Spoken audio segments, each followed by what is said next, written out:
international human rights. And we go to the extreme of turning a quarter turn. Now, David, if you know, say a PFU or a many way, it's just a quarter turn.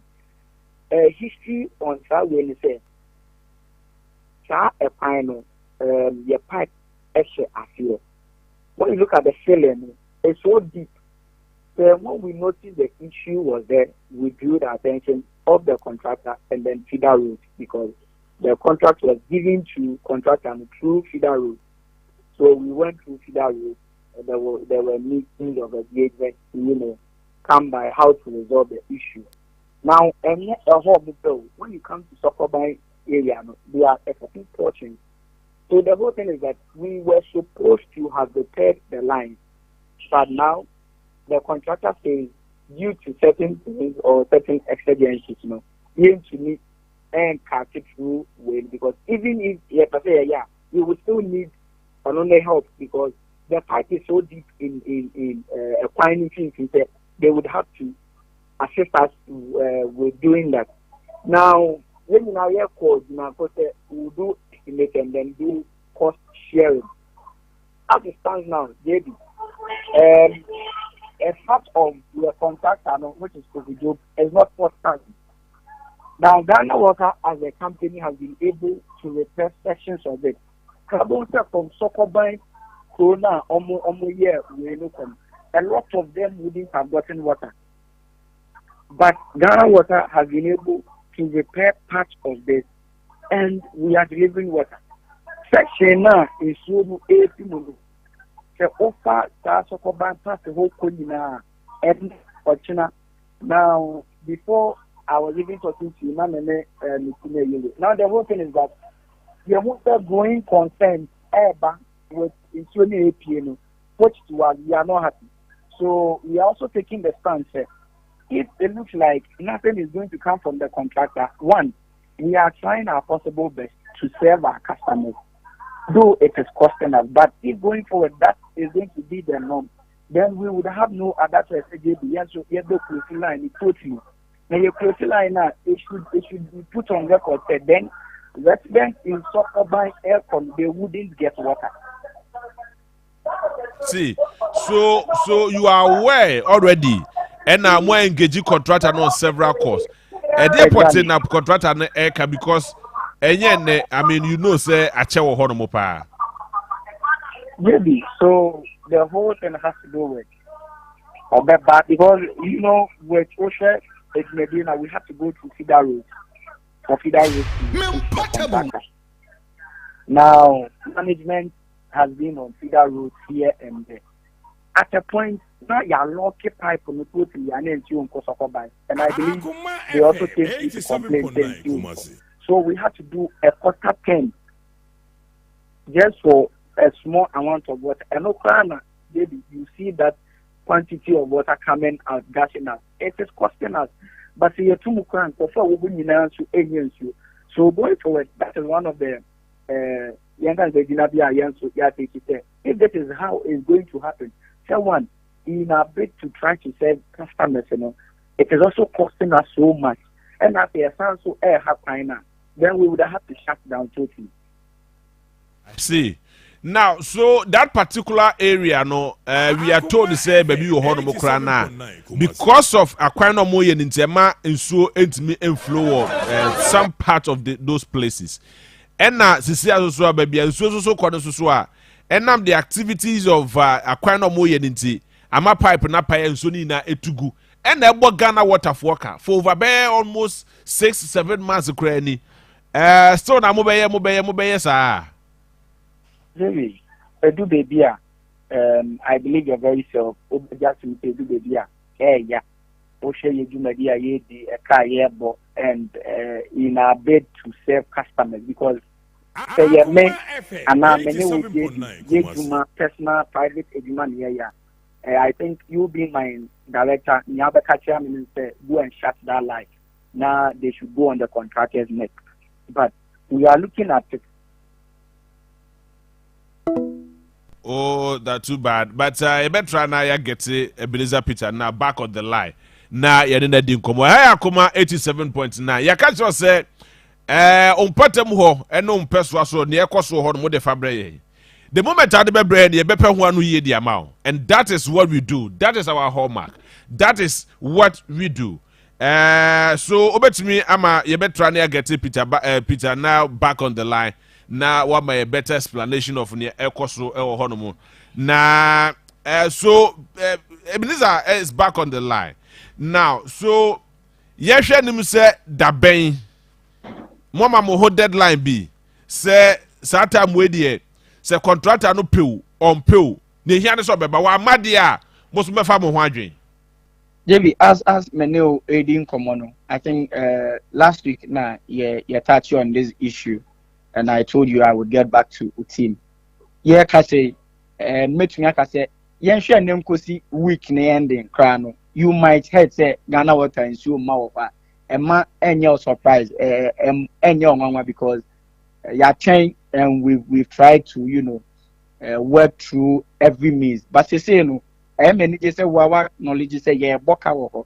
So all things being equal, say yeah we would also have to preserve the little we have and serve those who won't give us much problem. Now, yeah, say obi nejuma, but it shouldn't also be at the deficit of another entity. Say yeah boka wo home. Nye omu nyina so na enye nso say na wo kan ye. But going forward, no, if nothing is seen because we've kept pushing and pushing. It's here they are from a nekono. Say it is out of this. I want you to acknowledge what do when you share that particular area. I've been there, assembly C, but that was before management had engaged. It's a month ago. Me enra ya kwa mifaho enra. Enra ya mifaho. In fact, aya nsuo na kwa masisi ya no atuamna.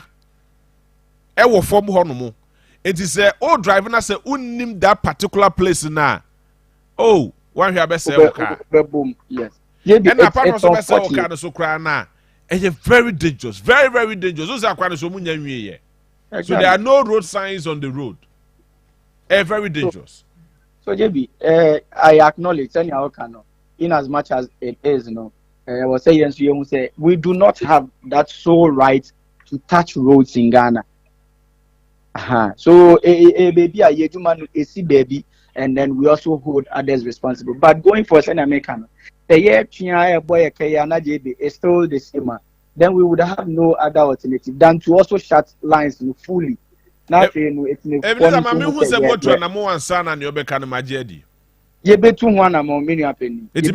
the up to next week. Next week and then now what you are now. Thursday, 7th September. Thursday. So yes, I think we are in the first week of September. Yes, and we are putting all things equal. So Bibia and Koya, I would inform you, and when we are taking the action, I would invite you. Very well. I will appreciate that because something that is very dangerous, very, very dangerous. But I say, Peter, Ebenezer. But I say, so where Ebenezer, Peter, Ebenezer now, oh yeah, Pierre ready the Ghana water. Mama, call man so quick one, Minty also so important. Good morning. Good morning, Papa. Yes. Amos. Papa. Fantastic, Amos Mesa. Papa, hey, Amos, me too catch it.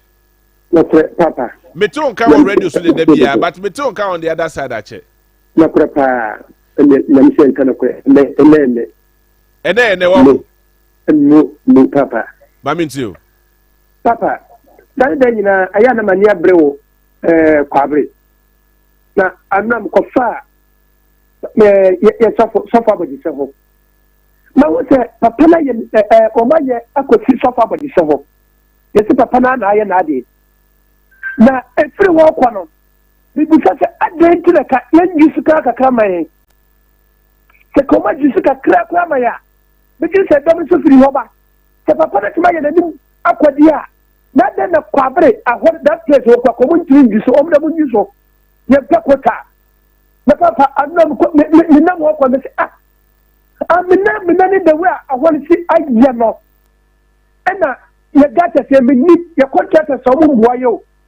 We need kwan gatas no the way etetie no ani papa anye nyai the kwabre papa onye fa Kenya ate ke onfa akọ wono kwan no so emu kete anye nyai no kura wo ne se sika ni ho sika ne kakra aba no modi ebi ni ho onkofo kro ya o nti akwan ne de o meye batebeche ebi kura no modi mi anye edi hwe odisi say your friend bi anana ne sagu ne ti o se he asem no obe ka onu oni sika assembly ni sika o de be kwakoye we eye major project a eye aban ne se eye aban so sika kakra wa zo mo de atwa mo anu mo di na papa ye me sabegani no wonu aseka won pie na area hona wo na ye to aban ma awo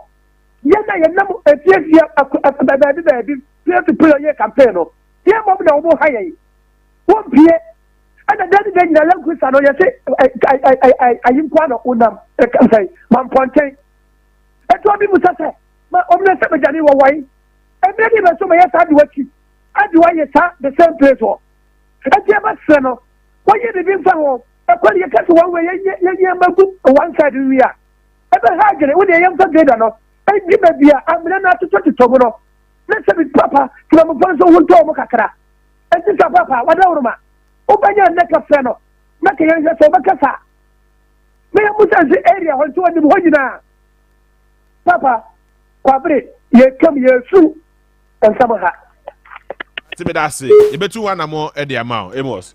Hello, good morning. Hello, good morning, sir. Yes, sir, but you Ako complaining ni. O ka se free. O ka se free ma se na me free but me free on. Bo me free ho. But me free on. O ka se enu so na free me bo a. Enyam na me free, maggi me free. Ah, okay. Ana mo di good legend, social legend, assembly member, unofficial assembly member. They be our first akwa so no person be ka ho asem no. Baby, I know accident. Say we the video bi I know dangerous pa. Baby, since that time go and not found the quota for you need to promote. O say from TV you know Facebook airtime papa. Any baby. Just a car friend ni mo town or pan too. Car into mo town. If you do that fight, how do you call it so na kwa bi e wa bia o. Udu ana car no kwa so obeju 2 million za odo kwa kwesi. This a motor phone hu mo bo no ma pa no mo de wa for. That pa na lenke from the kwai ta kwesi bonfan kwanta and ka u lodu the kwai o mo lodu kwa aka no. I want to short to kwa go bet na fa bi jobi enam de ho kwa na yintini. Yintini ka fa ntini nko. Enra ye no DC ye friend no.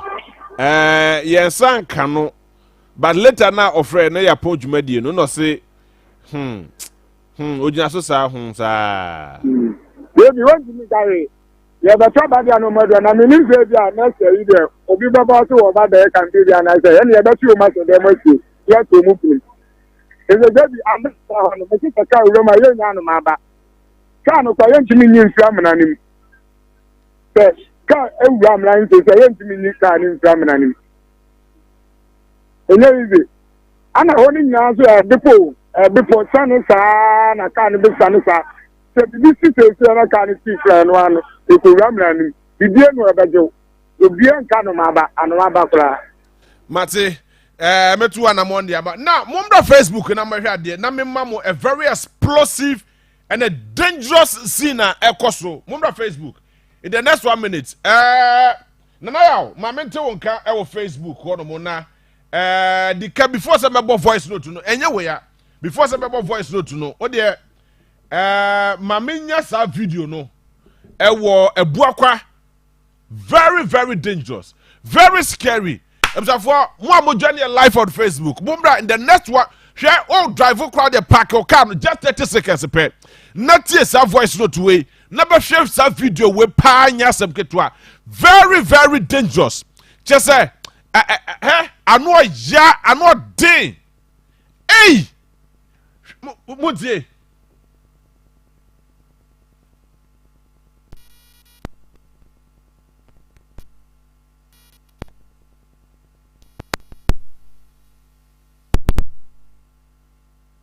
Yeah, trust yes abeka voice note no na yetimi abodi amamu ha Akoma 87.9 na voice note no the way a esitia no any the way a video ni sitia na no odin pa.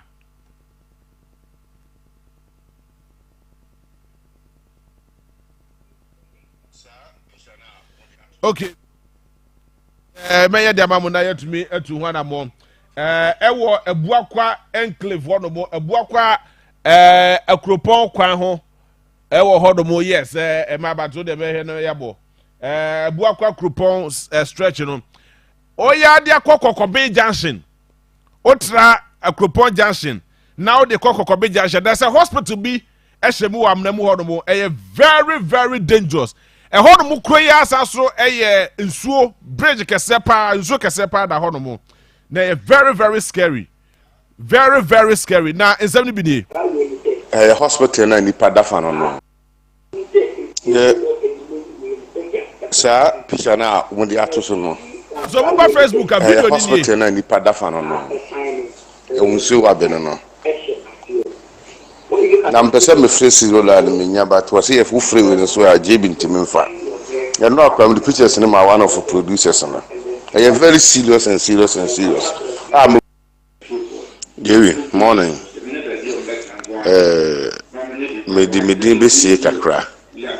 Na JB eno ma bi koso wo atwuma wo bi agya north akropon agya hospital bi wo wabi nsuo no ho.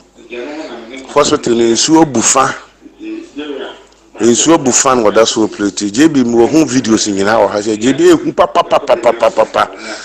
Na ma ye hwehwemu ehu se sinipa no kra no se Ghana private hospital union no where one of the executive members in Ashanti region it's a hospital no ensuo na bufa and nipa dafa na o plate of agini pato ho just say very serious and serious and serious and serious I hope who video you na make me the amount is here no ka say very very very serious and serious and serious and serious. For mum bra hwe hospital no fa na ebubu no boardroom e da ho no mo hospital no fa na abu he very very dangerous very very very dangerous. Mo share live on Facebook mo share live eti oh now rolling other videos never me now also oko hospital no compound ni mu ho no mo a oko boardroom e da ho no mo o share other videos and pictures are very scary e ho no mo na still na adam asefo e da so ko hospital e wo ho no mo na hospital me the hospital ni din beba e be chebo hospital kro I wo Akropon junction kokobe junction ho no mo pe e ho no mo na owabe nsuo no enam no mo anenam sai area mo matra ho no mo that minim that particular place pa minim wo ye pa ye kase yanka ye minim wo ye pa matra for more than 5 years minim wo ye pa na o share that part Moro hospital Moro hospital ho no mo pote yes Moro hospital ho no mo pote and assembly here na okọ boardroom videos no na boardroom videos no boardroom na really other pictures and videos I war a horrible area no na ye ni hu kobo ma me kwa ma so na menya a better understanding now so first care medical center general practice atwema nwabieja Akropon na so mo share live e wo Facebook mo share live e wo a friend is Selcom TV now so this is the hospital udu hospital one mo a e shemu wo hospital na se one mo pe o hospital na ne nsuo owabe and a share war omumienu nsuo chese very dangerous. Hello, good morning. Good morning. Yes baby I won't can atwema be north and south north and south north okay Moro hospital right. Yeah, Moro hospital honomo na nwabedam no susu nie nwabedam no nwabisu na ekobo sinu no yes nsuo na no odin pa be ya we pa na ekofo so si adan e won chenchen Yes, a hospital in the one quad, the hospital in the banner. Videos look at more videos. I'm not with Ghanaian and I'm going to pictures. Now, hospital is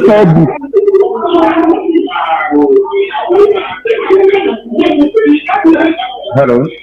Mitiapa. That particular place, Sisia, what is the current state of the hospital now? I want to say, in Suena Bufano, and I didn't chance I do want a ban a flag and all pretty hospital. Hey! Yes. Just open Suena Pay! And Suena Bufano, I've been up before her. What a video, no?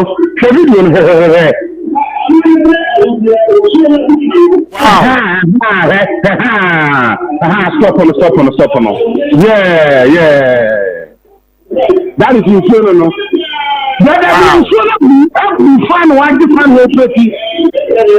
Wow. And hospital that's so yeah, Juma.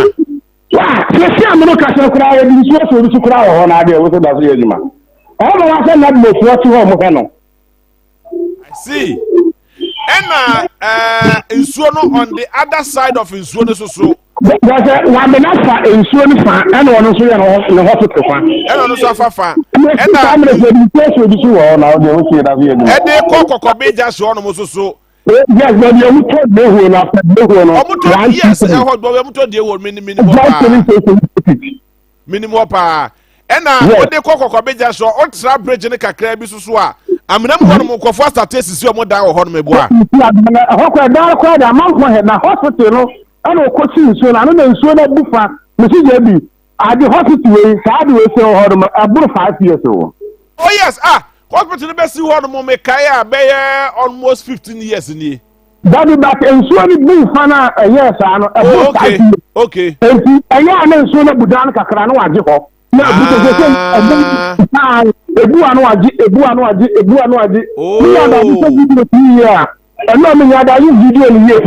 oh. Eti sisia ensuo na didia didia ko edana se David fa abu o ensuo no pa abu da for ana wa sawo se fa wow abu fa sa di ko ni fada pa e ba ko bo wa ni se ensuo hey. Ena empayifo da so ehwehwe han na mo report up as no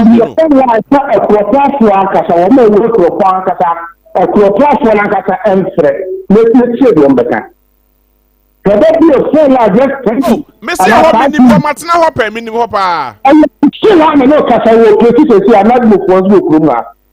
not before I feel like most of our colleagues are can't do not before. And the father, I guess, we are kind of saying, we see the Buramo, and the Suame will know. I know that I know. You need to talk about the way and come here, family, Yatomatu.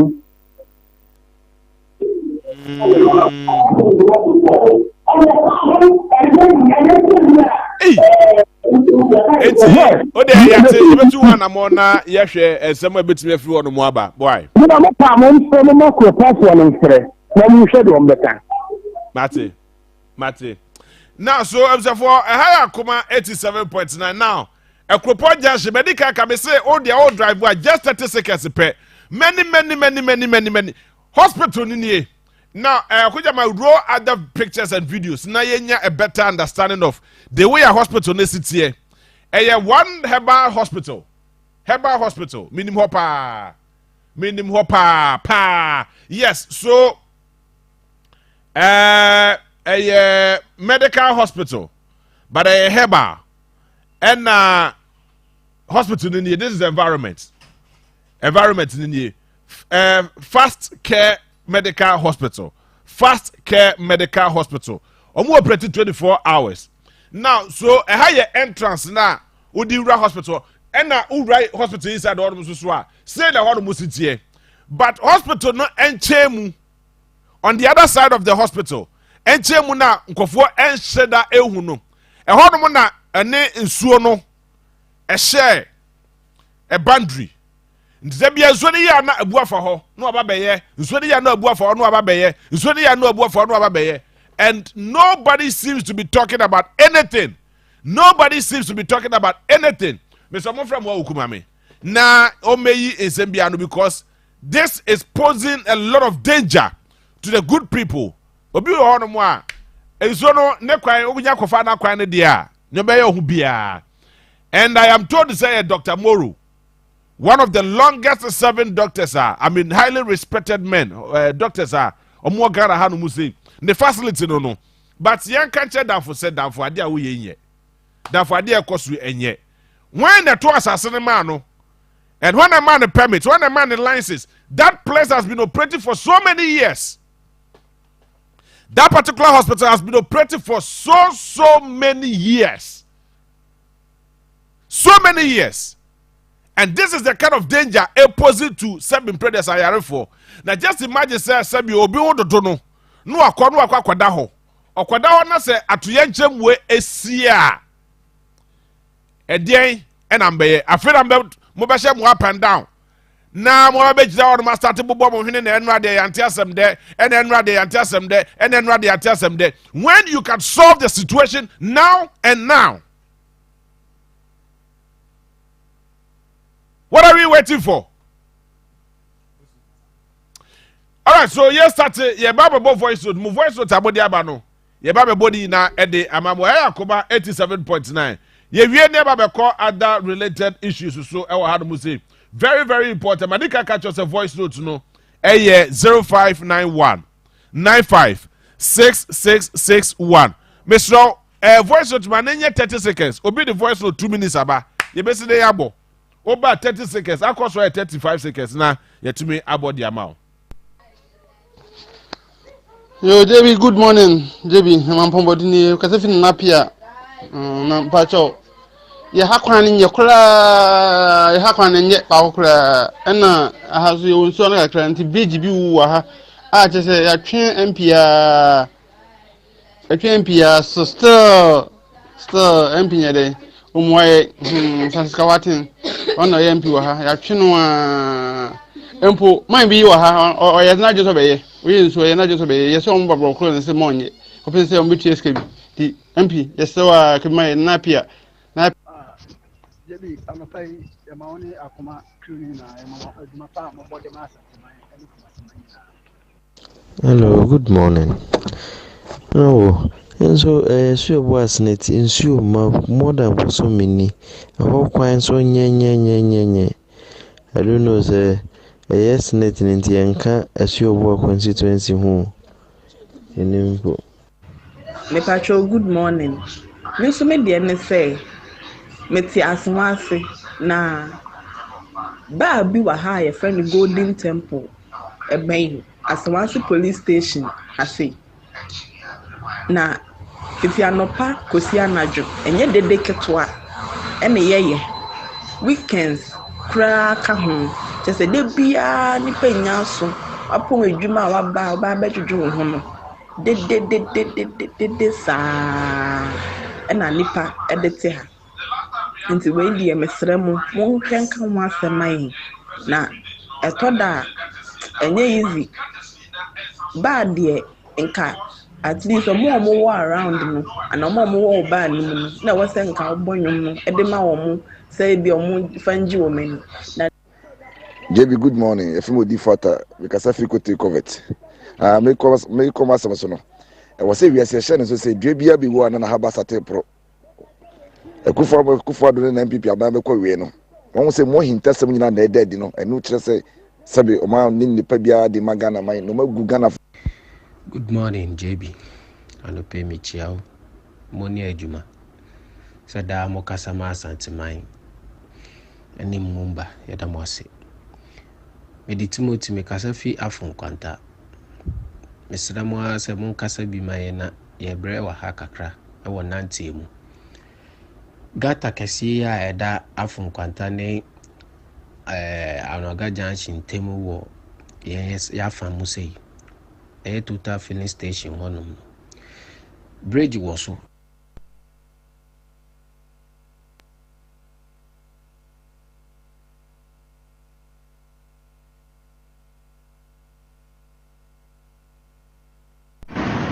Hello, good morning, JB. Me did Edward Fuku. The Casa Free, I told you Bokro. Poacho Bokro. And never be Coso on them, and your fat. And then the 3 days, me coffee. Now, Obidi, and you have a good. You're quite a fashion, though a quite in your dear, but can't call. A crack it mean until a call. But be busumi if I say busumi ni and if you be a honor or you in the pavement blocks no the gugu honor na dey nim se be o the gugu say be ya e hono be fele na kaka atimere afa but the gugu e ko no nko na nim na ne 3 days me kan me point me ko so the anwea 2 trips aba be gu honor endro nyimre me point me ko fie na grader aba be level anwea ni nyina wala vudu no no fie na ni mo fefe pa na wajai na watwa amana kase e de ato nanim ai se amana kase e de nanim onumi sensuo to ana se ka bi nim na se ka na ka so wo ho si ya kwan no na wo de be fa so a obakoto amana onyaya nka kwabre akwanyina nka omaye Akoma FM 87.9 but masam no se me pese wo busa no na ekoto yeah, Member of Parliament, Honorable Francisca Otin. I was a Deputy Minister, Gender and Children Ministry. Say, a free man pontin a copim and honjo, Meka honjo, Meka Antoine honjo, 1937, Krumoho. Contractor, Egusua, Oye Gates. Meanwhile, a free krobo. Efa sa ahonjo wono ekopie asoma so asie 87.9 Kumasi contractor no for some years back wabeton ne cement aton iron rods awa free kwan so no Akoma FM yaka ho asem aka no me pese obusa sam panyimfo me ni se sa ekwan no contractor now o yes sa kwan we no currently no oba betoa we no so ana say and then a different contact. Baby, morning. Did say open here? Obi a baby. It was show business. One say show business. This ni MP. Adeba akwa air force wo ho so. One say bridge you know, e be a complaining ya the one year bridge link to see nipa wu ya ansa na bridge on be here. Sisi ye do mo si bridge ni do mo here. But sisi fi bridge no so e di ko se wo bisi ase no. Kese isu to a ye nkoma. Isu to pa ye nkoma. Sisi yi won sha woni whether ku focus ni kasa ya waka kire se isu no beto ni nda senso no to a eto ampase na ye ka na eto wa o de me twa picture na me ja be kire o bo se ye nkoma nti ye pese ye bi so o se e ho nso pese ni pe wu ansa na o ma be ye hu bibia na. Good morning, JB. We dey no pay na ye chia kakra na em say himai ampetia dako issues na ye man for reason ye finra eba no de me pese me kakra ne say DC na sem na waka no eye me ya kakra na em say me kan say do baby as onye on top of issues because o say watchdog committee ewo dako e pacho entisa ye ni bibia sa wa hase na wo say police station no eni apre na ewo eni dako na ewo himai so police station no eni himai ewo ampetia na baby esi no kra na nya hye so say himai ne ampetia na hye so ewo ampetia kuro no enti se o kasa na se ono akra ne mpasu aso no onim so because normal mmienu a wɔkan sɛ wɔ dog committee ɛwɔ daako ɛnyɛ saa ne kyɛ na ebi nso ɛwɔ ampɛ da ɛheman ɛno nso nte saa. JB, good morning. Where the mean so your friend master Chreme, electric weather, Kenya say bo food we say. In fact, JB, Kenya say bo food e ko adwuma ka so no kwan na nya kura o. Na omo de ama contractor say contractor wo so. So omo adwen ni say omo ba be ye ne gata say ya agya no hot say de adwuma mu kwan na say ne de a. Ene abato du ama obi ansia. Nte say be ye buga mu pa. All right, so you better call about voice note no ede amamo but yendi kan tie sa report we na me kwa homa no so na me ne member of parliament yera aje ahwe eni nkomo me kasa free abuakwa ranching electoral area bibinti me momidi na me ha oni se baby me body free office abuakwa office abetrako house na akwan so ana sa road me chire no ado bridge no na sia ne be 1 year ago nam TV3 adawroma dedia na TV3 be coverage ma enti after the coverage no nam say ni be 6 months on be bridge ma enti last year no mwie but my boy pa TV3 ni media general dey am say so ana sorry am ye bridge ni we enti no am say insuna e down as an committee meeting after the completion of the bridge but woman team the be 2 weeks ago you know so my team free Yoba Brian Lincoln besi DKC obabi di DKC na mde beji si bridge nechi mze enu ya kufia santina so dem materials so dem ya ota pichi wona mze sa so dan sa tabunya na nsuno to ai haya bina hanti aso dem ho nyina nsuno ko wura enu ya kufikura mze obidi ho adanse nti na anu ya mba abeti nsuno wie no mti besi bridge one side of the bridge ekwe na ewo kire woni o majani nyina go ma ntakare kura ma nsuno efi bi abeta bridge na chini mle gumuni na yi nsuno to repeat about it. Bridge no we no machine eja okose omse omni ko yajuma baby ombasamba. Ni wa no ho kura baby omjasi no na problem ni na wo. I see e ho na problem ni na wo ye kwa homa so na ye the member of parliament edema na ho ko si ho no we ya we nya mo tin so. Yera jare. Hello, you want to hello? Bibia boko de. Boko ya mama so later bye. Yeah. Very well. Hello. Yes. Me did the JB Akoma 87.9. It is always very busy pa. But on for ni bia start a raise concerns. E wo DKC one mo bridge na emuate. It poses a lot of danger at the Mawon. And for some time now, ye hu any improvement bia wo that particular bridge no. Wadaroma, onim sa bridge no, I dey na more na what you fa so far.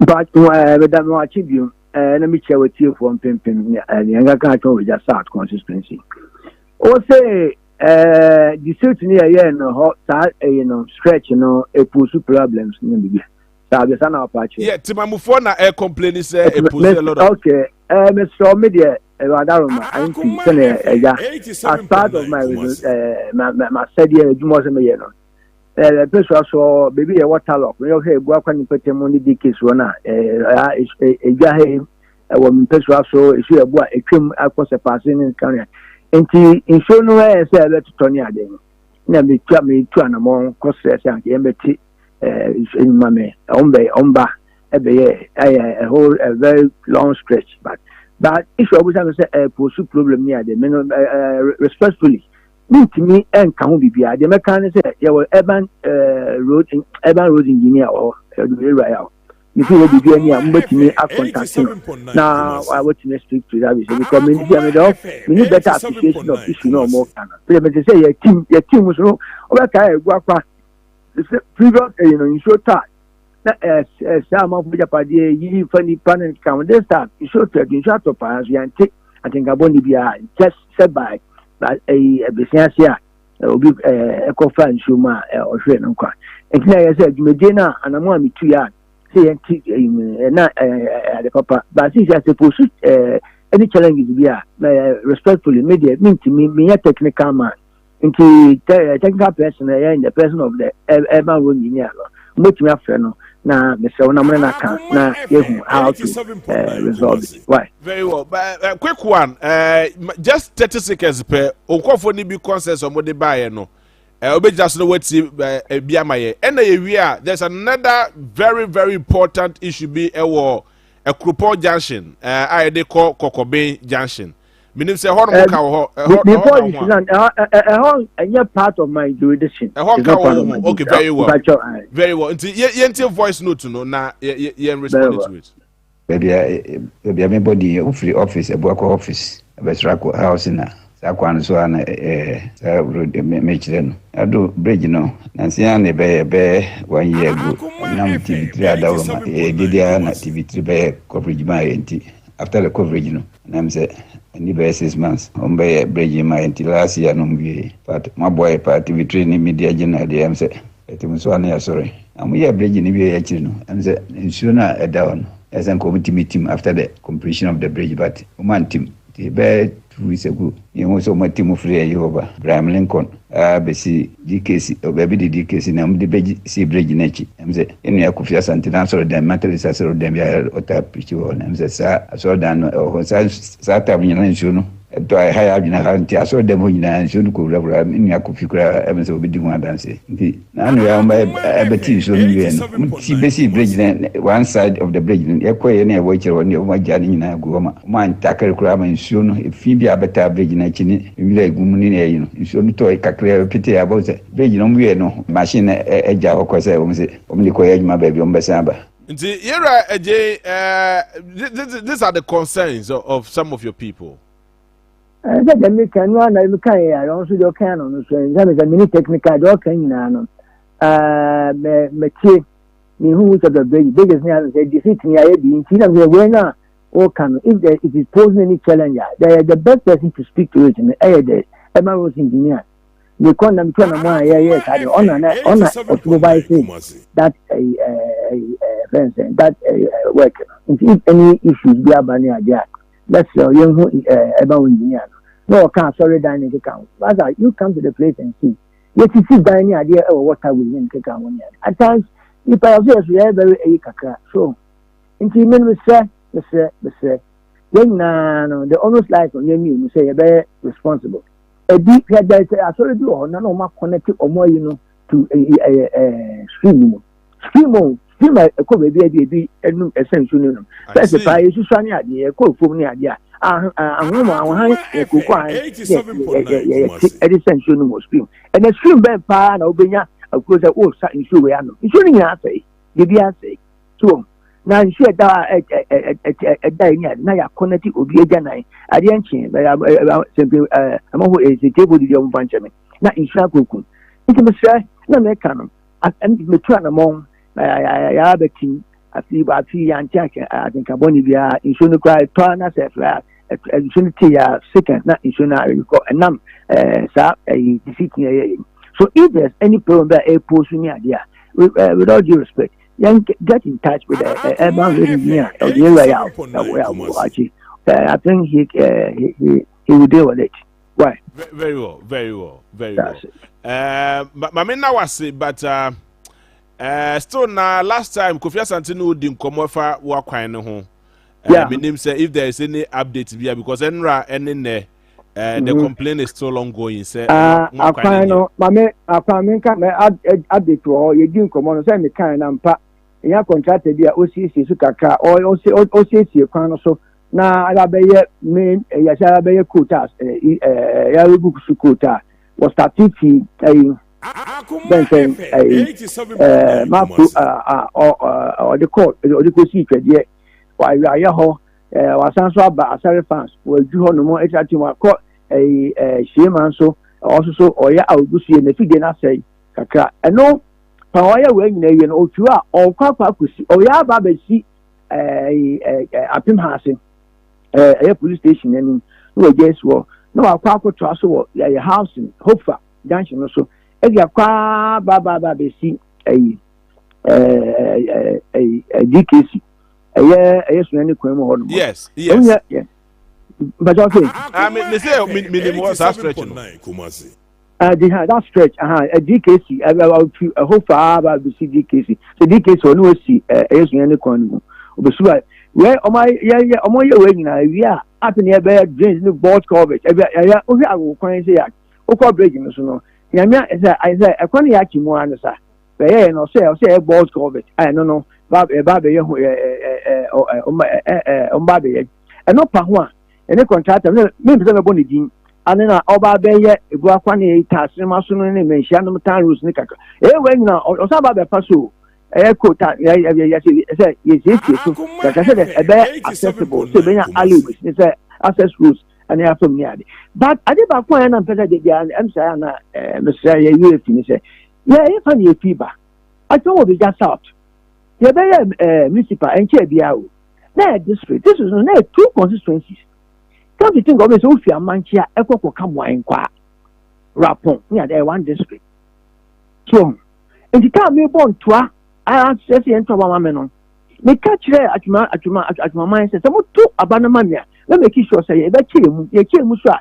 Let me make sure say, you barely bet ye. And thankfully, as a danko, Ankoma, or my brother, that's good for oh, by ya, or yes, yes, sentiment, for a year. Yes, idea. Yes, I in idea, Pano, or one elevate ye to visual status. But Minia. So, but Uba show we just out a book plan in the hawk and clip hawk at Shannon, Egna Branny. Yes, I qualified to be a municipal. Diana Bess, I don't know, coming MC, and Moku, you buy a tea near Tian who be now say, or say a Quabias, I buy a municipal. It's one amount, and I only a municipal. They do something a push 2017 year day. I have Banya Yakaka. Santa Yabai, maybe by maybe person. Make me acquainting chain. Oh, community beer. Maybe a bear to pay. Uber His Excellency, not an uncle to Fado. The son of Juma or the farm, so I. Rose need the engine. I can't make us a Rosie. Yabba Bemu 2017, 18, 19, 2020. Well, when I had an uncle father about Parliament, ever my State of Nation address. Okay, I say, I feel a year of rules and I cover the unity and then take on one idea. But I don't understand them. You're trying to I buy a challenge with what? With fun, with resources. But you're taking us here to your bomb yes, a choir, a choir, yes, idea, connected was all in Kakaka, being a cassette. Yankasa as MP, make us a bambay and Mitrauka. Yankasa, I put grader, they best start also sooner and take a betty.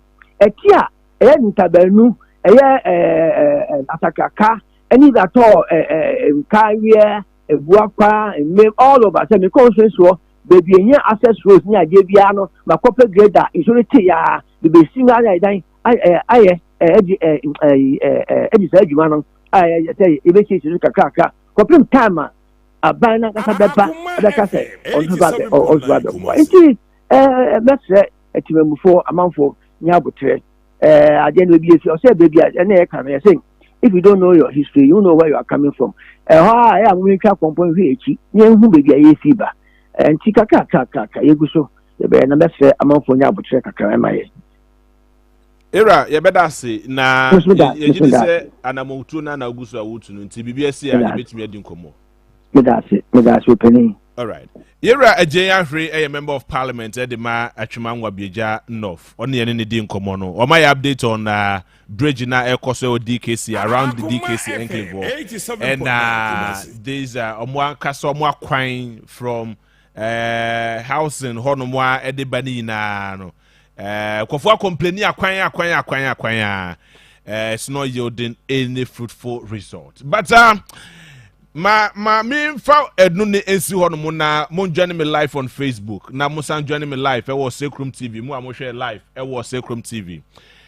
Few messages e wo ha no mo say na enra komo bi koso e wo fia no mo say okay, yes, ma komo bi koso e wo fia no mo say na yenya hoho e wo fie ha ba bedi in some few minutes na yenya a better appreciation of enran komona ekoso ha no say Solomon Mauli W ed the message about from on Facebook, Kwaku Jemfi ed the message about John Boatin ed the message about Faustina Osebonsu so ed the message about Gabriela Wesley Dennis ed the message about John Boatin ed the message about and a lot of messages. But in the next 10 minutes yenya yapomude ho nsem ye aba bedi yen komo no e ha no say time heba for aba ha no say yamobere apomude ho enkyerkyere.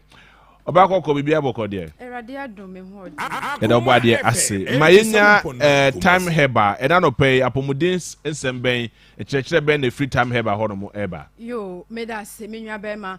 Ene na ma me fa ncha sonko free time heba center asɔye emfama Akoma 87.9. Etiefo nyina ebre no so na se time heba center yetena se a. Eya na ya apomuden ho nkɔmɔ esanse ama me ne wanse ne efi yawe. Obi benya wa na efi yawe. Enti da ne da yesa o mo apomuden ho ehia wani swadi ho wo da akye de wo plan no se wapomuden no entumi anyina brania. Me pa cho enye wakodokora se wo beto aso. Enti wo da sorry apomuden no yesa o ma ho ehia wo yie. Eni sadanda ye gyebre ne nu bedi enkomo. Na kai se time heba center ye ne kofa baya. Ye the time heba mesha di to atri di ase. And after time heba mesha ene ne capsule sa. Ye di boost immune system. Ne mani mema edi siesie ye baby ema apomuden eni asomdwe etumi ebefie. Kai se ye no ebuso heba shop Lantis chemical shop leading pharmacy drugstore baby ye to nro bia obenya ne nkrokro atom. Enkomo yi mu bia na wanti bibia se bia na pese wo bisa asem bi ansa na wanom edro ya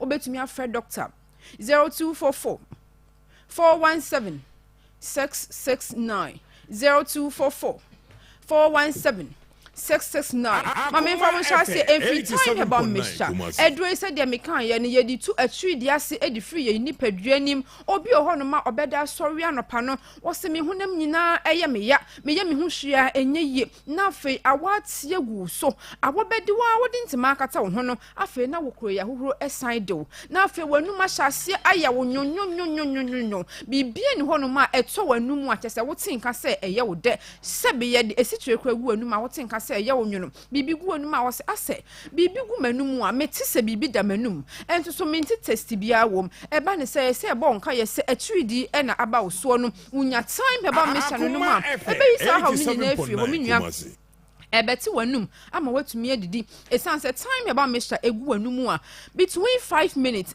kono obehu ne se wanum ahyase ete na fe emfifre bi ete obi ho kwampo nyame ye wadum na wotumi fam dade a obeda sorry na ase ye hwe nsu agu ho nyina afo eye yade bi ese woni paduanim na efam efifre nim apie afe na wonum nsu bebre na afe wo dwonso bebre dwonso na wo dwonso no yawe bi ese woni paduanim mogya no mpem ne nkasemu no ewo no nyina na fa dwonso nim apie abonten sana time heba mesha eye na dwuma me so ko pebinim na ntumi muwa na wodidie no nso na nnuane no awannuane no so boni padua no amana tumi agina yie anyini from anya hoden sonko edo ne time heba mesha ko pebinim na entumi emuwa obi ono so ko kete so se ntumi na ema ne sleepless night kakra bi obetumi aka na ne agusu nso so anya maboni nkwa na sabi wo hu ensamanfo bi na nam o mawu bi na wode hu no wani so ontumi na ade achi na wakodo adwuma so no ehonom na anikum ni koba me pacho wunya time heba mesha no numa ebe yisa ha no nyina e de free ho amaw esanse eye bibiduro kroje eye numra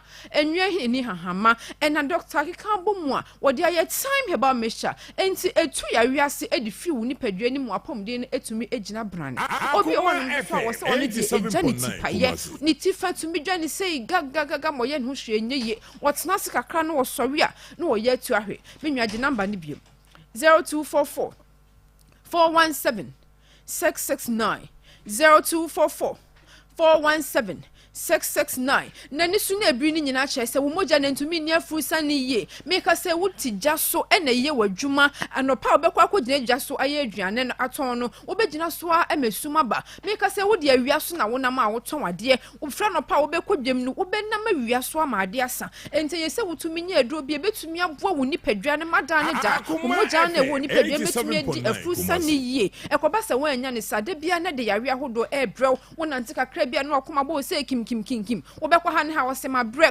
obi ho a wote fa akone krampa oya ade no wose mabre no kire wo se yare wo bi etumi abo awura nipadua nim eye time heba mesha ne betumi age wa free menua owura heba so bia mu leading pharmacy bia mu ne nkrokro bebia yeto no bia ne nkwa ne bia ni papa nti obenya time heba mesha wo kai se eye time kwane kwaje odie me ka se obi de ba ne so a de ye ne se sebi nso kwa ne begu nanum a na ofe obi ho no so wo ofe no wo se jane nan na no so kwa nsuo nkwa se de se de wasa no hunu se nsuo bi ese wu ni padua nim na mani padua ni tumi nyini from na boa ema wapomudin esipi esita no ni nyina na etwe aba abonten no afa no waye ho ya brante no mabawa ubehunu na se bi asa akokora na se abrewa no waye basa wutumi hu se wasori wu ni padua no so eye se bonka ye se ya wie bi atumi abo awura wu ni paduam na hu se atwi de ebi fe ne bunu ebi se malaria fever kum nipa yie wanhwe ya edo be kwanse do menua kopa binum na ntumi muaw obi atumi num bi abofra no mpani num be ma no moba no na nso abofra no nyanya mfie du mie no ba ta ma abofra no fo ana wo yopem fa wo nka ho wo de ni se wo bedi wo fie ni na watumi anya apomdin edo ni a time heba mixture edo ni ntimi kai wo se kwada ni heba ko na spread mens mbenya ndodo na atu na won so wakọ akoto ana afra ya homa bofo no 0244 417 669 make us obi sa abena me de nya 3D I me de brewo ye what time heba mesha anasani capsules edro ni mienu nyina ye adwuma baako enti de wo betumi anom no kwa akwajo de na won so enonom adwuma ni adwuma titira edie ni se eboa ye ma ye nkwamwa na ewo ye mu no e ma na hoɔden sonko e boost ye immune system eno na natural nyankopɔn de agu ni padua ni ma eboa ye ho ban fi mu awamwa we de ya wie bre ni padua no anasa ya wie mpo atumi abɔre ni padua ni nipa ye digi no ye ko be ye betumi abo awura ye we bo wura ye asamo we ne betumi akwa de ye fi ye okaw mu enti bra ya we we anase mo we ahoɔden be kɔ fom pɛ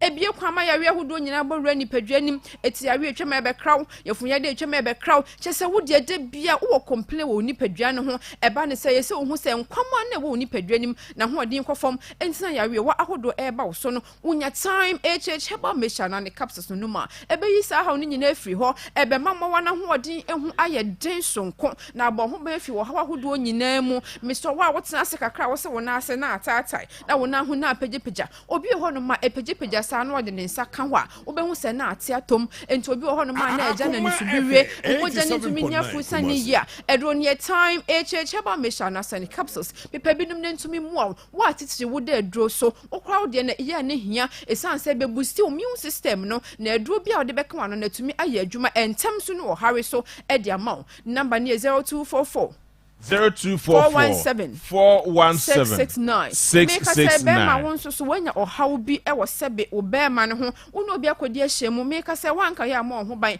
enti sese wo hu senti san bebraba obema ne ho sese obema eso tia neti enti wo kosi ani ma gese okofa lawyer ene de beboa na so wanhwe ekina e de wo house nko ne bebrew me pa so wonya time heba capsules ebe ma wo tadwe ni mo ayede phone na iPhone san e ba be pejam na na odofo ne kompa so watumi atenka watumi aye adwuma bema yese wotumi bo adwuma won paso enya ano ni ubotom na ye bema ne de wotumi pia na yere ema ni je etumi ebefie ho me ka se wo bema no ho wotenka se muju se pepepepe na mu hyehye wo wa se abena emutumi twetwemi asese bia bo bi hyem omia se de bia de hyem ne beba na nso hwema ya wie na abaro ni padua nim immune system na nankom akofom na ma ya wie etumi aba ho obi ho bibi fita betumi bete ne bema na no wo ho no ma wakọ adwuma no pobedu fie anwumre no na nsuo na guna na ache ne boxer na fra enti onya kwankwa anro ne ho esanse yankwa na otie edro ne time heba mesha na say capsules ebinom na entumi emwa wujie be ma sebe jonso ya ye wo so enti wo jonso ache sebe wo fie wo sia na waka wo sia si so esanse wo te yaw na nso ne nyina chikitoa bi na asofom ode ne kwakudo nso ne be hye ne ba bi no obehu na nsuo ne nenam ne na ho esanse dodo na akam na kai se dia akam nso eboaboa no de yare ade abrewo ochina wanhwe ya dache de do bebeto obemem esanse nsunso so obehya ase ehuni se obedwonso no nemu apai mienu ma ne nya wadwen se eyentafo na wobewo yare na abawra wu nipadua no me so pe time heba mesha na ne capsules no no bi ma me ntumi mu a me pa charge number no be ma wanti bibia se afreye 0244 417 669 bema bi wo honso ameka se ni bema ne hu nyina agensa wansa wanko a ema no hu ye ba ye pese etumi didi agro ko ba bia bi enti kodu ba bi ne entumi nkwa eya na ani je ne so te na ma ovim nyina na atekọ wonya time heba mesha na ne capsules abema ebema wo bema ne ho ya twontwontwontwom na ya akono na ya fe na wona oba ni hia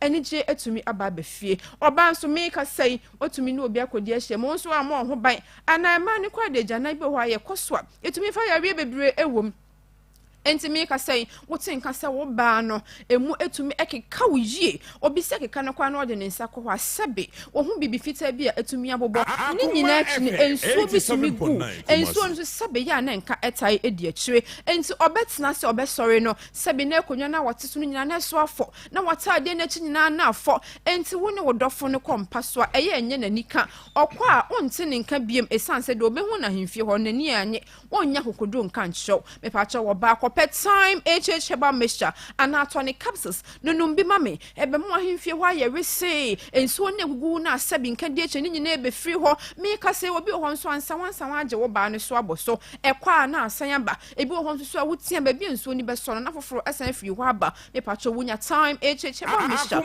ana capsules no ma ebe tumi aboa me ka se obi sa abana ba bi a me wei de me de ne manya bi ebi ni ha ema ne nya wo ha wo kra wo fra ya homa bɔfo na me dɔfo ye no ba ye nhyehyɛ ba bi a wo bia you make sure say e aduro ni bi ebe brew enti try number ne to 0244 417 669 Oba ha wait na wo so cha ebetumi asiwa wo kwan esan se o menstruation no ebe sha se masu abubu ebe na mienu na miensa abro so ane na miensa no kwantumi maye na agyan make sense eba eni no enye nika na sabi enka esen die tire ene netena wo so cha na etumi asiwa wo kwan san se de kanyina eboaboa no na ba bedi wunya wan hwe so adache wo bewo no na wa ma wo ba no enya problem e woni nipadua nim titire eni nani eni ntina yesre wo se wo hunsunsanso wo ya tutumi ka bowra heba shop leading pharmacy drugstore be bia yeton no bia obenya ne nkrokro atu e bia wo de wo me ka se wo se abena menya ne doso pu a mepɛ na maye ndai fo ani trem e wo dani heba Freddy Mens Colinas Mrom Abidjan House obenya ne dodo na atu ana afra ya homabofo no 0244 417 669 0244 417 669 Ebren inti me sorry so inti mi koi kai so be pe dro bi no anom na won so wodi adi wudwuma adom ne dom ya ye besia hia makrao abna me da say for your time mo amohwe live on TV numbers ni na na a good screen so betumi ahwe afa numbers no ewo say Chrome TV now so betumi afre time nduro ne de tried and tested FDA fuaji atumu onum bia eye adwuma yie pa ebesan so abɔ ho ban eba bibia so atumi akoye de amao ehaya Akoma 87.9 medical catch say yenya hoho e wo fie ha no musei na mebisa no ni ntia waba ha no musei yes na wamaye na nanti say because ye de etia na ye di ye pa na wabetwa wo fie ha no musei ye mame Hilda Ado a former member of parliament edema kwada so constituency and anope wa be kai nsa wa ha no musei mame mache ya me de apombo ko de na metumi odi ache me na so ye nyame adom anope de wanwa kakra opie fie ha ede na do ba ha Midas na mechia wo tiefo 87.9 se kromu die se aya abusua na ye wo ha nti aso de da fom no kre enra me wo ho na enkrofo frɛ me okay na pedimfo bi frɛ me oh my Hilda ade na ba ye ade asam na si de asam na waka bibi sadam sa me ye pani me nkasa sabe basabasa na mo so mo tie die de metia se owura nsenchire MPP Kwabena Century former first vice chairman. Exactly. Yes. Oba mu studio ha na nkasa ye mu senje sometimes o yense money o. Oh za. Oh me na nanti kakra. Adai. We did some money nketinketi. Typical MPP some money.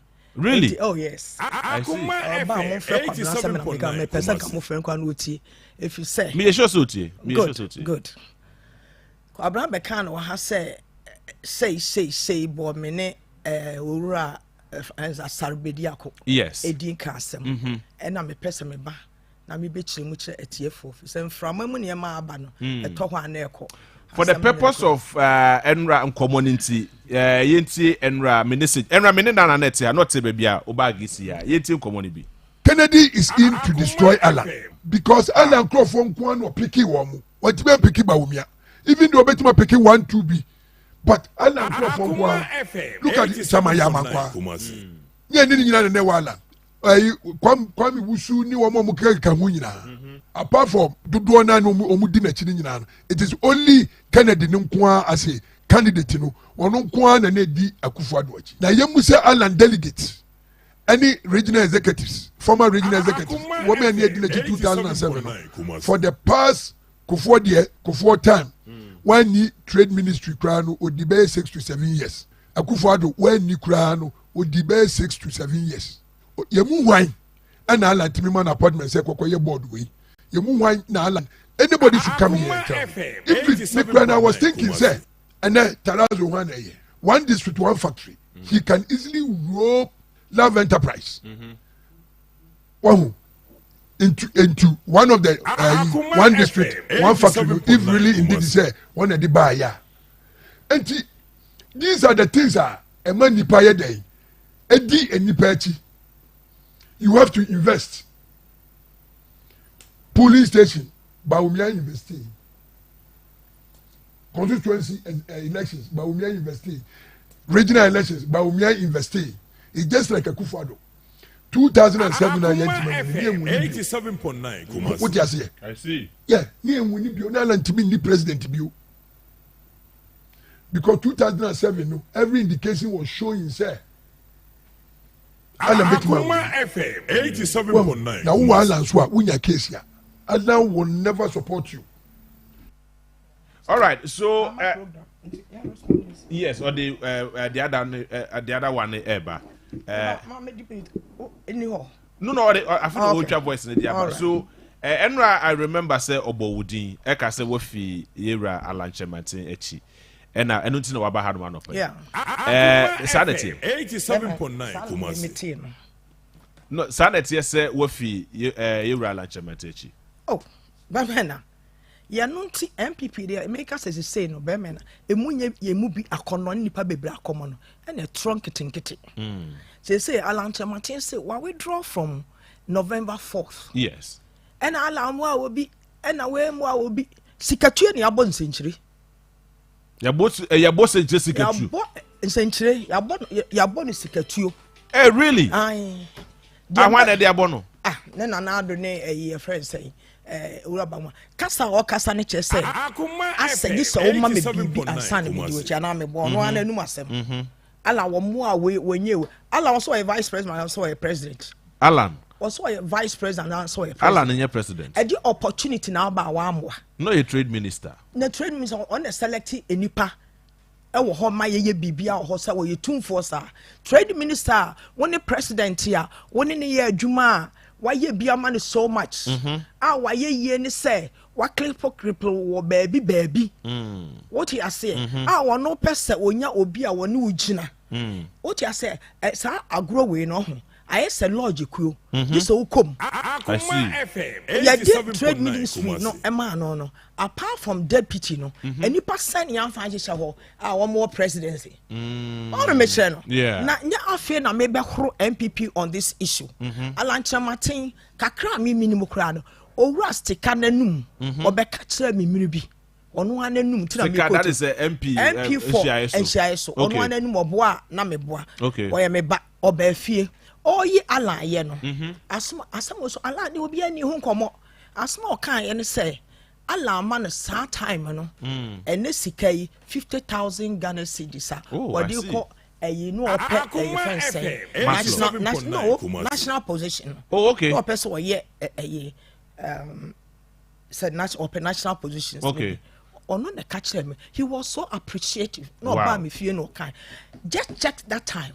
So many years ago, one my ye bibi di achira omodi bo se no wa owura John Kuma wa to Alan MP wa to Alan Bedin I hear I see e dia na memo obi ato Bedin papa ye e dia na memo obi ato Bedin Alan ye nipa ama fom e nipa bebre wo fom sawoti ase na me metra ha se me ka cha me fa no studio me be yi ano wa ye bia ama nipa na emom no se me no wo bedi machi na wo de ne se metimi a to sika agu so abo sikatuo se de aba so MPP mu a obi kwoto aba yetimi ma na 100,000 Ghana 150,000 Ghana se de ye tete yi ene ne me ko mu ene nneɛma basa asɛbi ewo mu na wo ka sɛ ya ntutu saa tuo ni bi enti wa amoa nipa wa frɛ no ena anim de wa amoa no wɔsɛ wa invest ɛwɔ party ni mu enti obi a let me answer that question for him obi a wo anamo a wotu wɔ party owura lankojo tama ɛde investment ena kyɛ sɛ abranti a no wasi so ne dwetira wanya obe lady young executives saa forum na wo mo ana ayi nipa bebre wo mpanifo peprem na wono adi anim ni agye skade atoye first party office owura nsenkyere ade na akufo ado I invest wo party mu mo ka se won invest individuals sabe ye danu mu nti that's how I understand it individual interest or no I invest in general interest. I'm an MPP. Yani eni muguasi HSC eba. Ye be jina yeso awomo ye election during that period no. On side ni sika boy. What na ho ade boy. Why invest e won kwafo mu. Se trade ministry e na wokase wan fa nipa wo ho. Oba ye wono ye team player. Me ba ye nipa bebre wo ministry ho. Ye ma be yi wo madi. Typical of obi a yenini mu wo mintimi ne kofo enipa nya adwuma mintimi we enipa nya adwuma mintimi mfa we enti instant owura senche expected ala so obe behave na na kofo ado with all due respect na aka se nipa o minister mintimi mfa nse wo ma wo board wo mintimi ne wo nya adwuma enti bi wo mu na me replace wo please come on okaya ka kra ka se kwabna Japan ne polafoko yisem ne bae no kra no ala no kra nka bi one kind of saying so a party ni or a senior party member we are then who's one can be that time no and you panaging agangin ye boy any chair ya anti akwa ni president ne ono na workers and some of them can and one more some of my NDC and we wo no MPP 40 ya say one the woman or can some NDC for information as some ya can say why aye owura foko me call the fear sa ye mo because you don't know meet mo ye kire alan wanya sabe petu nipa wanya keka nipa ni timu asem na eduro what you say adwen kase bi na sabe da nite enti na oba te se me nyame akira me fititi nyame me di na chi me hu bibi wonu mu afoko owura foko fie me ko ho you don't have an idea as to what was happening. Time why do owura foko some mekura na me say ya. Nya ala me di na chi na me be hu Mr. Afoko. Time why you can't say you o ma wo mo court onu ya MPP bebre para wo mo. Ebu ho ala wo minister ye adwuma wo ko ha wo ba. Me e ba pepesim oba me nda medina chi ni pa edina chi kwa na nunum because ya bobo bi siketuo ya wokọ na nakufu ado ehunhura bi ukodi na chi a you become a devil akufu ado hurahura nkofo party no mu me ka ho je say enya afeda me betra ahuru series of intimidation asama owura ya kanti na me yi ano I see enti obi asata obi akwa afoko we beka say ye be you free party ehunhuna enti obi asram se me helda me di akire me di akire wo tu a be matenti wo tu one step na me tu me di etu na me ti di na chi kokko ya ba pepes mu nyina we support him morally everything na me sika dem na me ni bia me de betum but we supported him don't go there enti bia enipa bi nature yes asansa efa ade a ode kire Akoma banya Akoma ne outside the whole world Alan na montu otu ye no at the right time nipa ye free na chi no ebi na make sticker ye no ncha sebe ontu no ho na mo bia no obi a sebe we minister na woni kwan bia sebe wo de sede osuban setia no menka sebe obi afesika but corruption ya part of Alan sede me ho ye nipa obenya ne mfom so wo ne mfom so 87.9 and this okoye ade more than 10 years ago almost 15 years na papa to me in bottom ska 50,000 Ghana the amount enye ska ketwa we invest in those people na maybe no be opposition and we invest in more sometime crofree ministry na so ba abonten na obi hu se odidi nkrofo achi a mo ye nyiro ye beyi mo intimidation bi wo party no sade na akoso achi akoso na kwada so di entina me see form ɛdeɛ nti na maanyɛ me makɔ primaries ma wini yakɔ balloting mafa first position matua me dues up to 2035 yeah 2035 oh really matua me dues up to 20 party the anti me fan kabi 2035 I see bibia ma ye bisa asem betena fie as MP no ɛdeɛ na maye I could present them with records. Dear Maye. And T. Almost say interview no Bibi ama fam. Dear Meti yes and Aneku Fuado. Any Chama Shanti Chama. Any MP no. Any the Pebi Akko said Hilda your Bemo be winning. And Tiampa fall. Your radio stations are Bibi against me. Me tassin a banyansa for. Yeah. And to almost have my any party as at a name with your minimum no cremu and a mekai. Sa what you minimum no kromu na mekan enti de ye tete ne se we are se wan kan no me yi metrofo adia enke beti asem de ye te asem na nakufo ado se me ne ye de meba mu a me prime minister me wini enti I want to me why am I me fan say me na men ka say me yefun ba bas okọ prempe de me try de o prempe college oh o try na de me try de prempe ka won no on time school really enti what you say what me no e boy na say and ye nyi ni dream from kwanti time a John Boadu be read one can say I disqualify Hilda any pie boy you go back to the record ni pie boy din ya can say ya Hilda ya disqualified ya can say ni din ama na kwada so de ni member we behwe opportunity ya hwe processes please me war programs be bring to me person the point is at the appropriate time if you call me no rush centre or her metre na hu say MPP de ekoso no wo munye bold ye nya sikatu abobobo wo mo no na so be save party na mo ho a yen save ye mu bi there we can be part of that process or better radio so kra wo beka se Hilda a free allergy alankojo tiramati mi wure me free na chi since 2006 me hu papa Akoma FM 87.9 Kumasi because me media what mo was Ghana man ye man kwan na obedi o man yi so na boa yen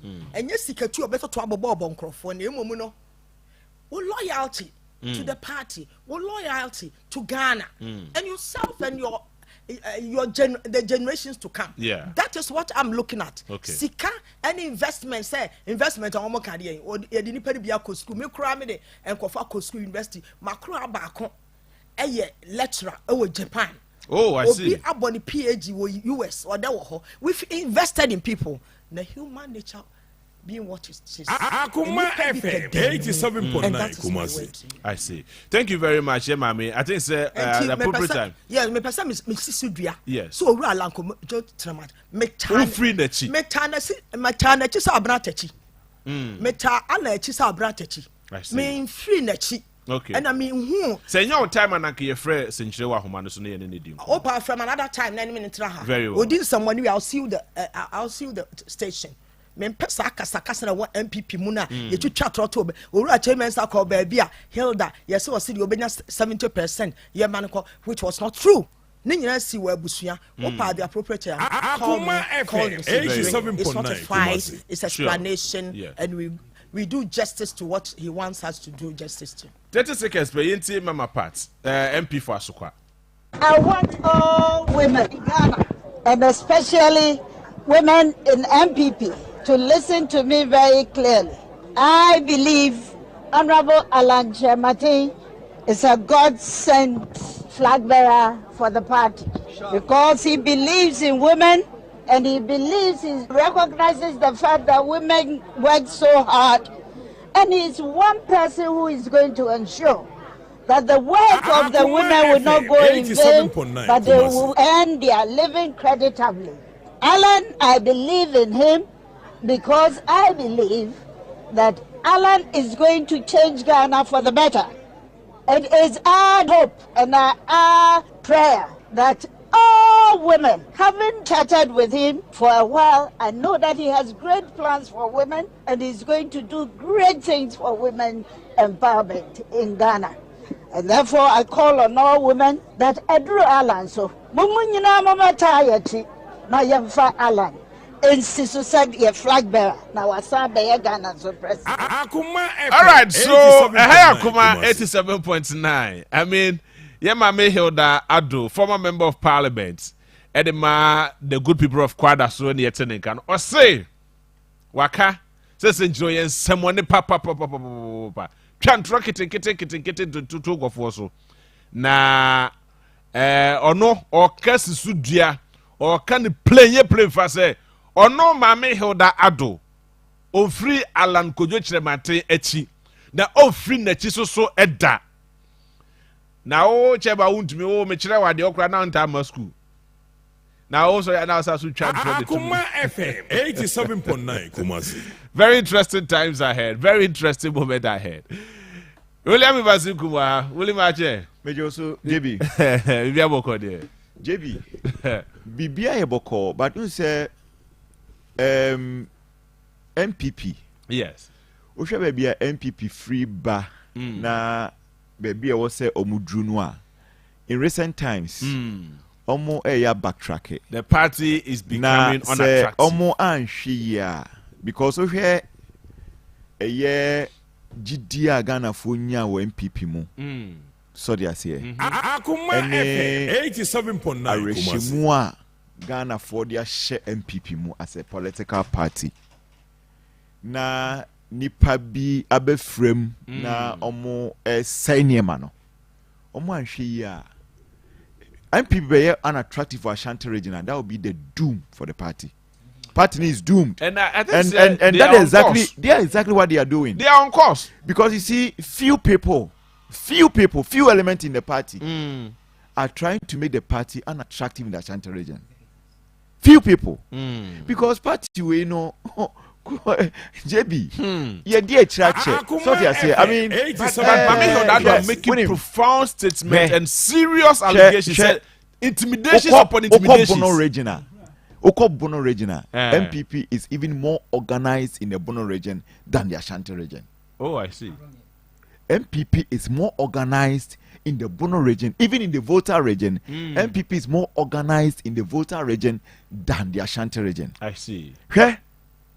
My history kakra. 1966 coup I see. So they are saying. For of course, all kind of man 1966 coup ni see the fact say one of the facts and say Akoma say 87.9 Obama Ghana are one party state. Prevention the Detention Act. Yes, yeah. And then your name be or the buy UGC Simua and no so intimate and also UPA. Yet in 1957 by 1964 a good because Nkrumah didn't like the idea say there should be a multi-party democracy. So they are saying a buffo by a kufu General Akufu Kutukamo. Yeah. Kuno Barasa no omo plan Kumasi Baraka. Yes, and the concrete. It is a work a vibrant political environment. Any baby those upheavals no social and political upheavals na shall see free ya in Kumasi Ashanti region.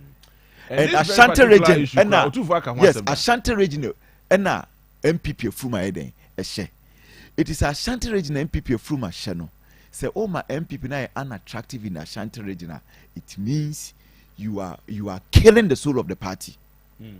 Yehu Robert Yao Amankwa administration and na make us same way say John Ajekum Kufuor 2007 enipa 17 enipa mako 17 ena na press on be franka 2 4 ana franka 2 ni e de ama MPP yehu niema enema yehu ni nei yehu sa o John Ajekum eno ameka wa ha say na sinti decent but you see the fact of the matter is that yes ubia baby otoaba even yi sikra mame a friend is away Jim Mensa a tuaba ubia baby or tunabako so they are say me tuaba ubia tunaba ne momu no say ye do kujina position bia wunyi wanim unse no na megbusa say me say Akoma FM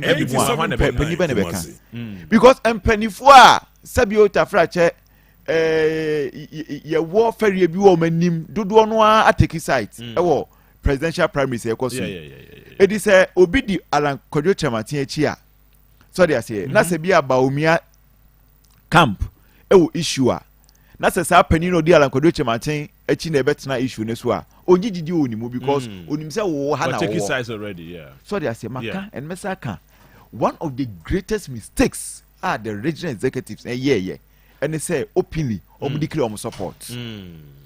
It was so unnecessary. Openly it was so one of the greatest mistakes a majority leader say openly or declare the support. It was so unnecessary.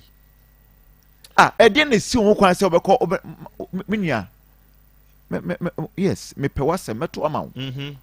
So they say meto ama wo de e form me ya adwuma ama wo. So they say it doesn't take anything away from that.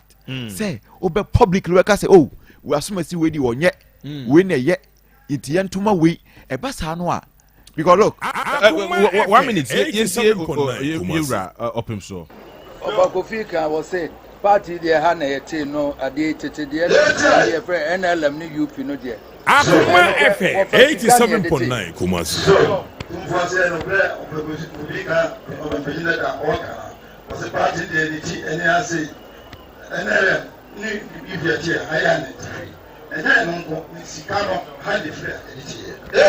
Sabre sika pema house 700,000 bro ni sika sabre no for the titima yeah ati say kuye na abedru MPP wa hai Akoma FM 87.9 Kumasi Sabre no the tia na abedru so abedru na de MPP aye kan sa na meka na mpa na me ofa ajekunkufu obedi kan ba ye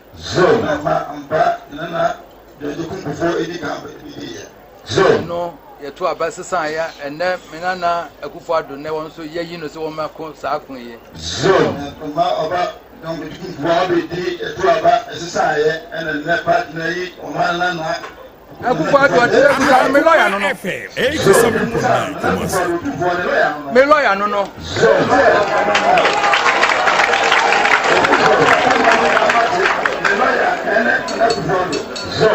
menene na na kokoti nyara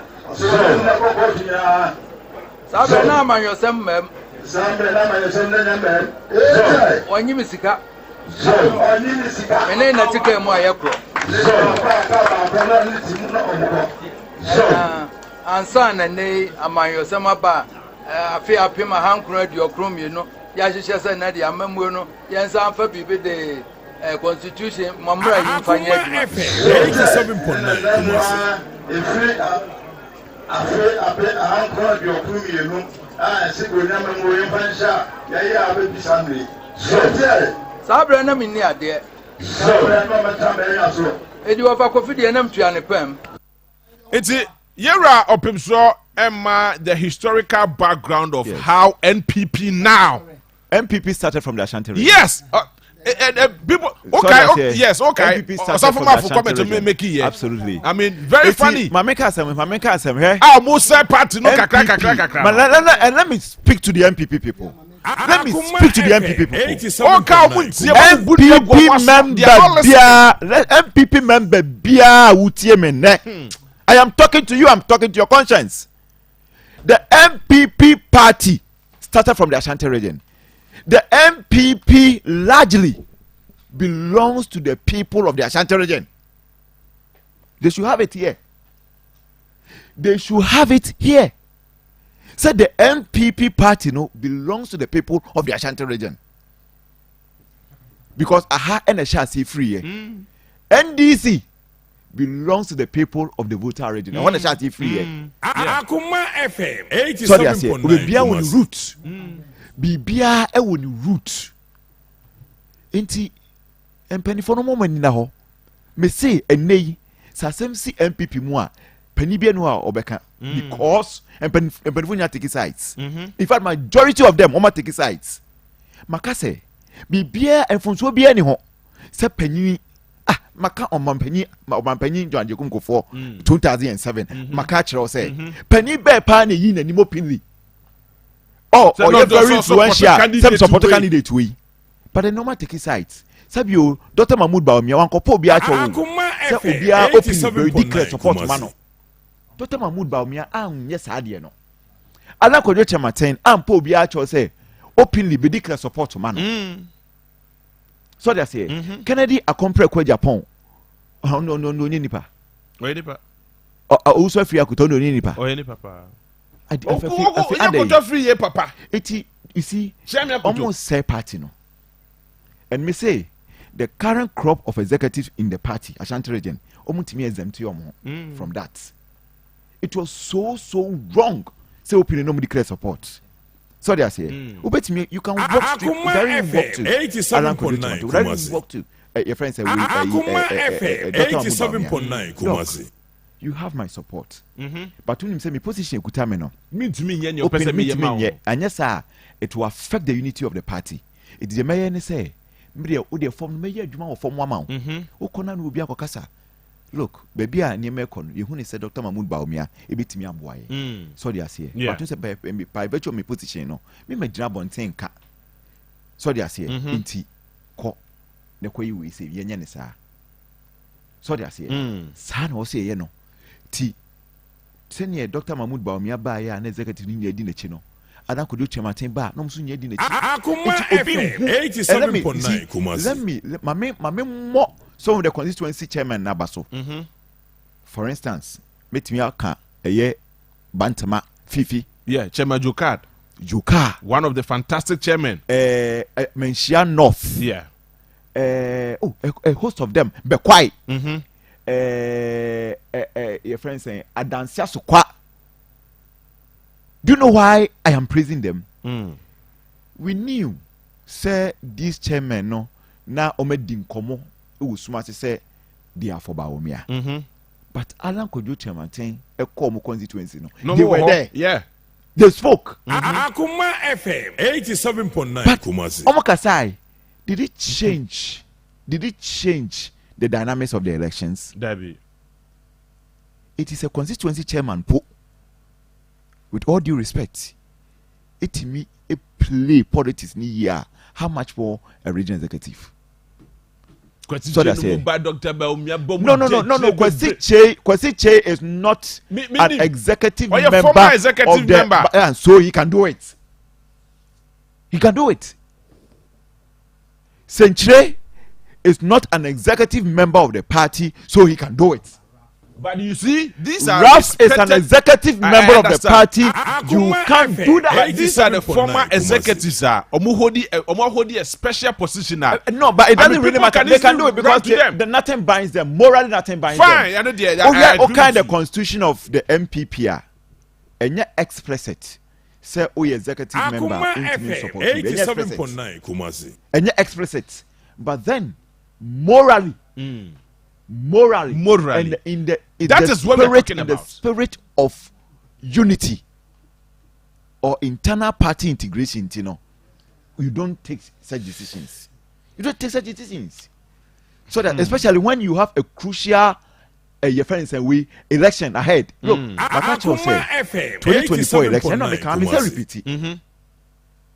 John Mahama, Ubiani John Mahama. When you name John Mahama, Ubianim dada. Yeah. Ni obeye na Ubianim John Mahama dada. His Excellency, the former president, Ubianim dada.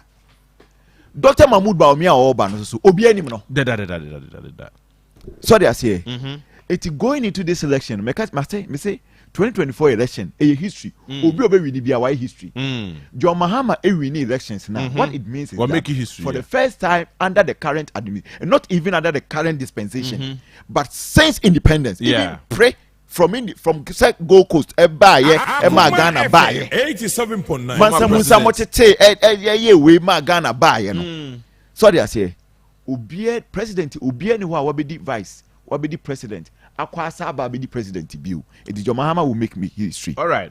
And of course, for if MPP wins, obi anim say heading Baumia will be the flag bearer. If MPP wins, if MPP wins, MPP under the current dispensation would have become any even post independence would have become the first political party what breaking it. All right, quick one. The Ghana Police Service interdicted 3 officers. The police service has interdicted Commissioner of Police, that is a COP, Mr. Alex Mensah, Superintendent Emmanuel Eric Jebi, and Superintendent George Lansda Asari, in connection with audio tape which has become a subject matter of investigation by Parliament. The interdiction is to make way for disciplinary proceedings into their conduct in line with the Ghana Police Service regulation. Signed, Grace Ansa Akrufi, Assistant Commissioner of Police, Director in charge of Public Affairs. JB, no.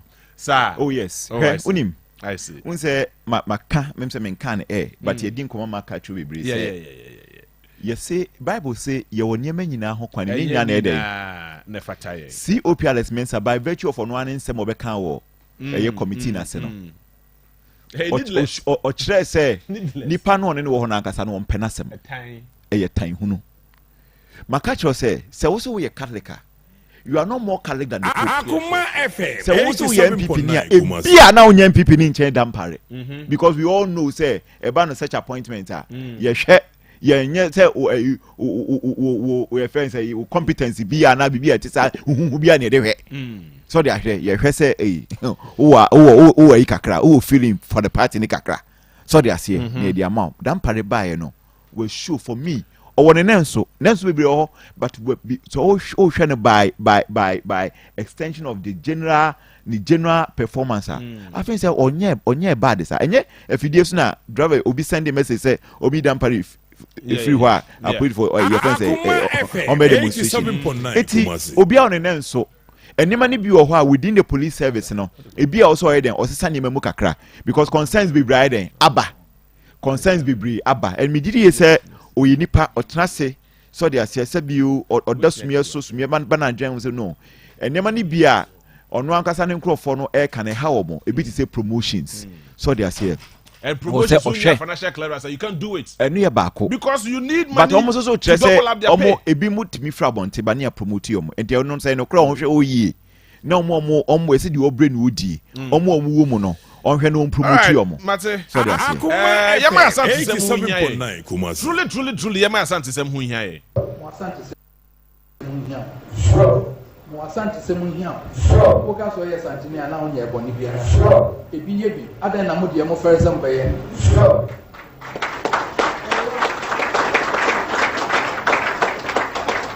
ebi ye de obi ntie adan ye de wo koye ana afere adan na wo adwuma na onua wo ya santene wo ampase enwoma mu krata wo fataso onya nanso wo mpese ode ma no esan so ndo ya santene ntia nka se ko doni ka se won qualify apa Akoma FM 87.9 wo adan na mpese ode ma na ye ni ani twetwe na nko yani ani twetwe na nko yani ani ni do yan kuma ye ho ebi mo kuma ye ho yani yenru ye kuma ye ho yani dodo sakate ye kuma ye ho ede na beba say na ni ye mo ba cheche bi baba fam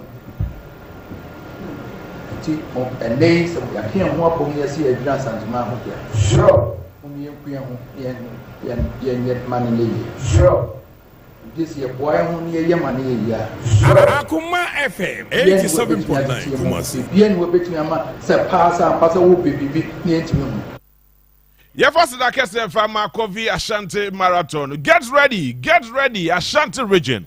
Get ready, Kumasi. Get ready, everywhere in Ghana. Because Ashanti region, Akoma FM ebe shake the foundation of Ashanti region. Yes, Akoma FM ebe shake the foundation of Ashanti region. yɛde Ashanti Marathon season 2 ɛde ɛbrɛw na yɛayɛ bi da 7th October ɛna sɛ dwumadie wei ɛbɛkɔ so ɛwɔ Ashanti region Kumasi na sɛ afei ɛna wotie mi abɛbɛfa wo form na bɛpeke wo form ɛyɛ free of charge yɛgye wo kapre koraa na bɔmmɔden na join the race 24-kilometer race bɔmmɔden sɛ woba bɛka ho bi yɛbɛstate afiri the premises of Akoma FM near the Kokowie ɛwɔ Babayara Sports Stadium ɛyɛ 24-kilometer race Mr. Oju hu dia bɛfa wo form ɛyɛ free akyɛdeɛ ne sika yɛde bɛma deɛ bebree kwa fresa number way person so yasna 0246 476 6060 0246 766060 registration my make out say a free na headline sponsor Kofi Kofi Venue Company Limited, producers of Kofi organic tiger nut powder 100% organic Mr. Kopebito na bibia so timi nkoye emfamo ye media partner say TV3 Onuya TV and 3news.com. Saso na make for the ama Providence Healthcare. Me no kasa ya Dr. Atinase omo ye free screening from September 1st to 31st September. Providence Healthcare so mo ye free screening. Say ye prostrate, say ye den screen ya hudo bia person ye bia. Test bia person ye bia, scan bia person ye bia. Mr. Oko Asanwase opposite St. Teresa Catholic Church na bomodi ase obekọ no akwa ye free screening ni bi na mo hwe oni padua memfa ma ka se yare ahodo ho no mo so mo wo ho aduro tatahwe e wo ho no mo memory loss, spinal cord disease da ya asthma, sexual infection, infertility ene malaria ne typhoid na omehwe aka ho asem e dia ma number be freso e 0248 422864 0248 422864 na one Provident Healthcare for enkonkodi enkomo saso and a 3P garlic mixture 3P garlic mixture 100% garlic extract and a natural plant juice and yakabom a containing vitamins and minerals vitamin C and a saso e woni pedi e duro bebre ay bo ni pediano someone in the garlic to me yedada e bo immune system no e mamoja no to me defrusa ne ye wo mu ye saso e na map menstrual disorders ne menstrual pains ni na etu ase kra sugar level no so be maintain na stabilize sugar level no dia mam obi a won person be ye kese garlic 3P garlic mixture e be boa stroke etu ase kra asthma ne na sefo yina obia na fusu person na fu twi bia no bomodi aso be nom 3P garlic mixture na bibia tumi akoye e dia ma okodani heba benya bi misi heba benya bi colina ko benya bi apidan ko benya bi saso na angelos so benya bi na number be freso 0248 928824 0248 928824 na otumi akokopɛ 3P garlic mixture ni bi ato no wanom saso na sankofa natural food spices. Sankofa natural food spices. 100% organic. Yes, 100% organic. 100% organic. 100% organic. Odi aduane bibia da din oti the natural taste of organic spices. Organic spices. The natural taste of organic spices.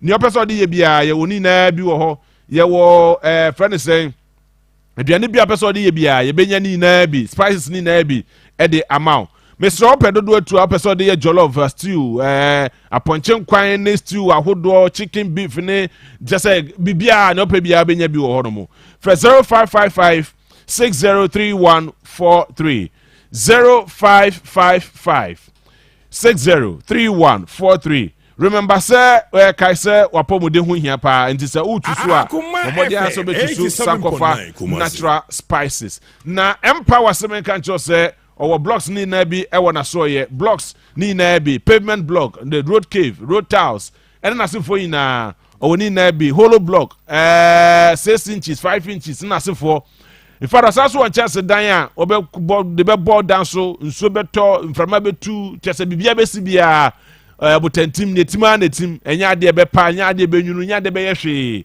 ni na eye empower nsa no adwuma the number no is 0271 144 444 0271 144 444 and that's 0208 396424 0208 396424. Now so what me compare Empower Super Concrete Blocks nibi. Or Santas April the ko bebu ekwane so hono mo pe eno wo. Na the home of quality original wallpaper center Alaska Star Enterprise.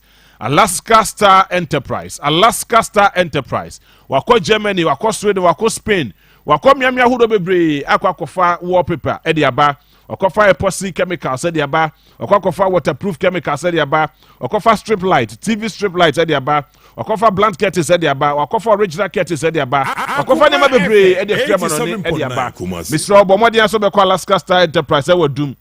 Mr. Sanoche Plaza, I wo Prudential Plaza hono mo a na kope ba koto na ko 2 ton na kofo beto 0554114878 0554114878 and 0268419596 0268419596 and no Alaska Star Enterprise. Mame Kafo Danny Herbal Center Evermount or the Danny Herbal Mixture Ediaba, a 2 malaria secra, a 2 typhoid secra, a 2 fever secra, John de Setua secra, Sasso and a Danitone Herbal Mixture, Esoeboa, a mano menstrual disorders, menstrual pains, and Obia Ultiminity, Mr. Danitone Herbal Mixture, Bedu Juma Ediamount. Make up for the amount, say Danny Natural Herbal Capsules, Danny Natural Herbal Capsules, a Buama Bema Wow Sisia ya. Any bema to be person down now so mamba kuna famre kwesiche na onjane naso ye pa onjane naso da we be boa no e ma na jane naso ye pa Danny Natural Herbal Capsules e be boa no saso and a Danny Herbal Ointment e be boa relieve from body pains and I say body weakness in joint pains na se for ina Danny Natural Herbal Capsules e be boa saso na Danny Prostate O Capsules e be boa ma ojonso mu yare anyhow be a what Junso Mubia, Bema Johnson no flu kama, Bema chese bibia, Bema do shishiwa, a bebuao. Make out, sir, or Bappy 40 minutes said Drew will be Sasso and Accra, only fear and Kono and me and Num said Drew will be. Or Ba or Macranu forces to me no said Drew be. Number Befresso, no I did the free Dr. Ho 0244 364651 0244 364651. Oko Ashtown room adjacent Danny Farmer ubenya edunibi oko Mr. Eba benya bi Freddy Menz ubenya bi Apidank ubenya bi Samen ko ubenya bi Adom Chemicals ewo Santase ubenya bi ewo hono mo na bibia so timi akoye ede amount 55 minutes after 55 minutes after 8 higher Akoma 87.9 Menoka say El Bashar kwesiche atinase eje dodo vispa betinase na later yeba pon I mean special birthdays or hono a esi ya wish baby girls ne baby boys ne winner birthdays be kan na dia gum na yetimi ya birthdays ni na de ama obia na bibia so timi akoye what je ma che Akoma FM 87.9 Kumasi Akoma FM 87.9 Kumasi we betne ade o yende una oye Kwesi diabolic. Mencha for near for you. Obia Joso. And I was supposed to send any opportunity. And I don't pay them my Medura Academia. Ade. Because I say, well, Bocano. Yes, best be any. Really, Minia, Menchana Soko, one of the best reporters. Majority of what I say, Mechano Pa, and then Omoka Honina. There is another work can be base bien. Also, catch them. So to do argument to say, a party near well organized. Akoma FM 87.9. Totally false. Oh, really? Oh, yes. Go on the basis, Bia, or you know, be Biaso. Now, be asked on the basis, not to the fact, say, I'm paying for a declaration, you know, not just a well organized organization, and saying, and saying, and on yet more, make me up a traha. Make almost every radio station, our gun, Asante Regional. Ningina wa brusaso apart from Bakumi no be a from. Me ko ningina. It make me abetra aka say o ayi Akoma nya organized. Because I dey am person me hu Akoma ho ntino. Akoma other stations no yeah well organized than Akoma. But can I do that? You will have your views. Yeah, the views, you know, and I make us. So you can also share your observations. I will say also about with fact. Because ogu ni panenimase. Say William Evans ni basis oni fact. Only basis bia o ma me base. You can ya dey twa or dey kan ya no dey jina so ni say dey bad ni say o mo declare o mo support and no kwan na ye base e dey case nye organize. I will not buy into that. And then really?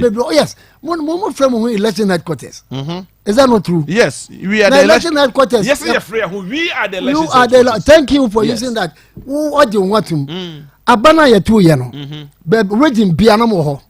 Mo the report to buy everywhere. She me baby a basa bi see apart from South North East na wo ka. We come say a wall spread. Yes. Intimidation. Nobody has sat on this platform. And someone bano and someone see and someone see. Was it on this platform? Mami has something with that. Nobody has made any statement to say elections are going election. Nobody has said that. Bibian Koso.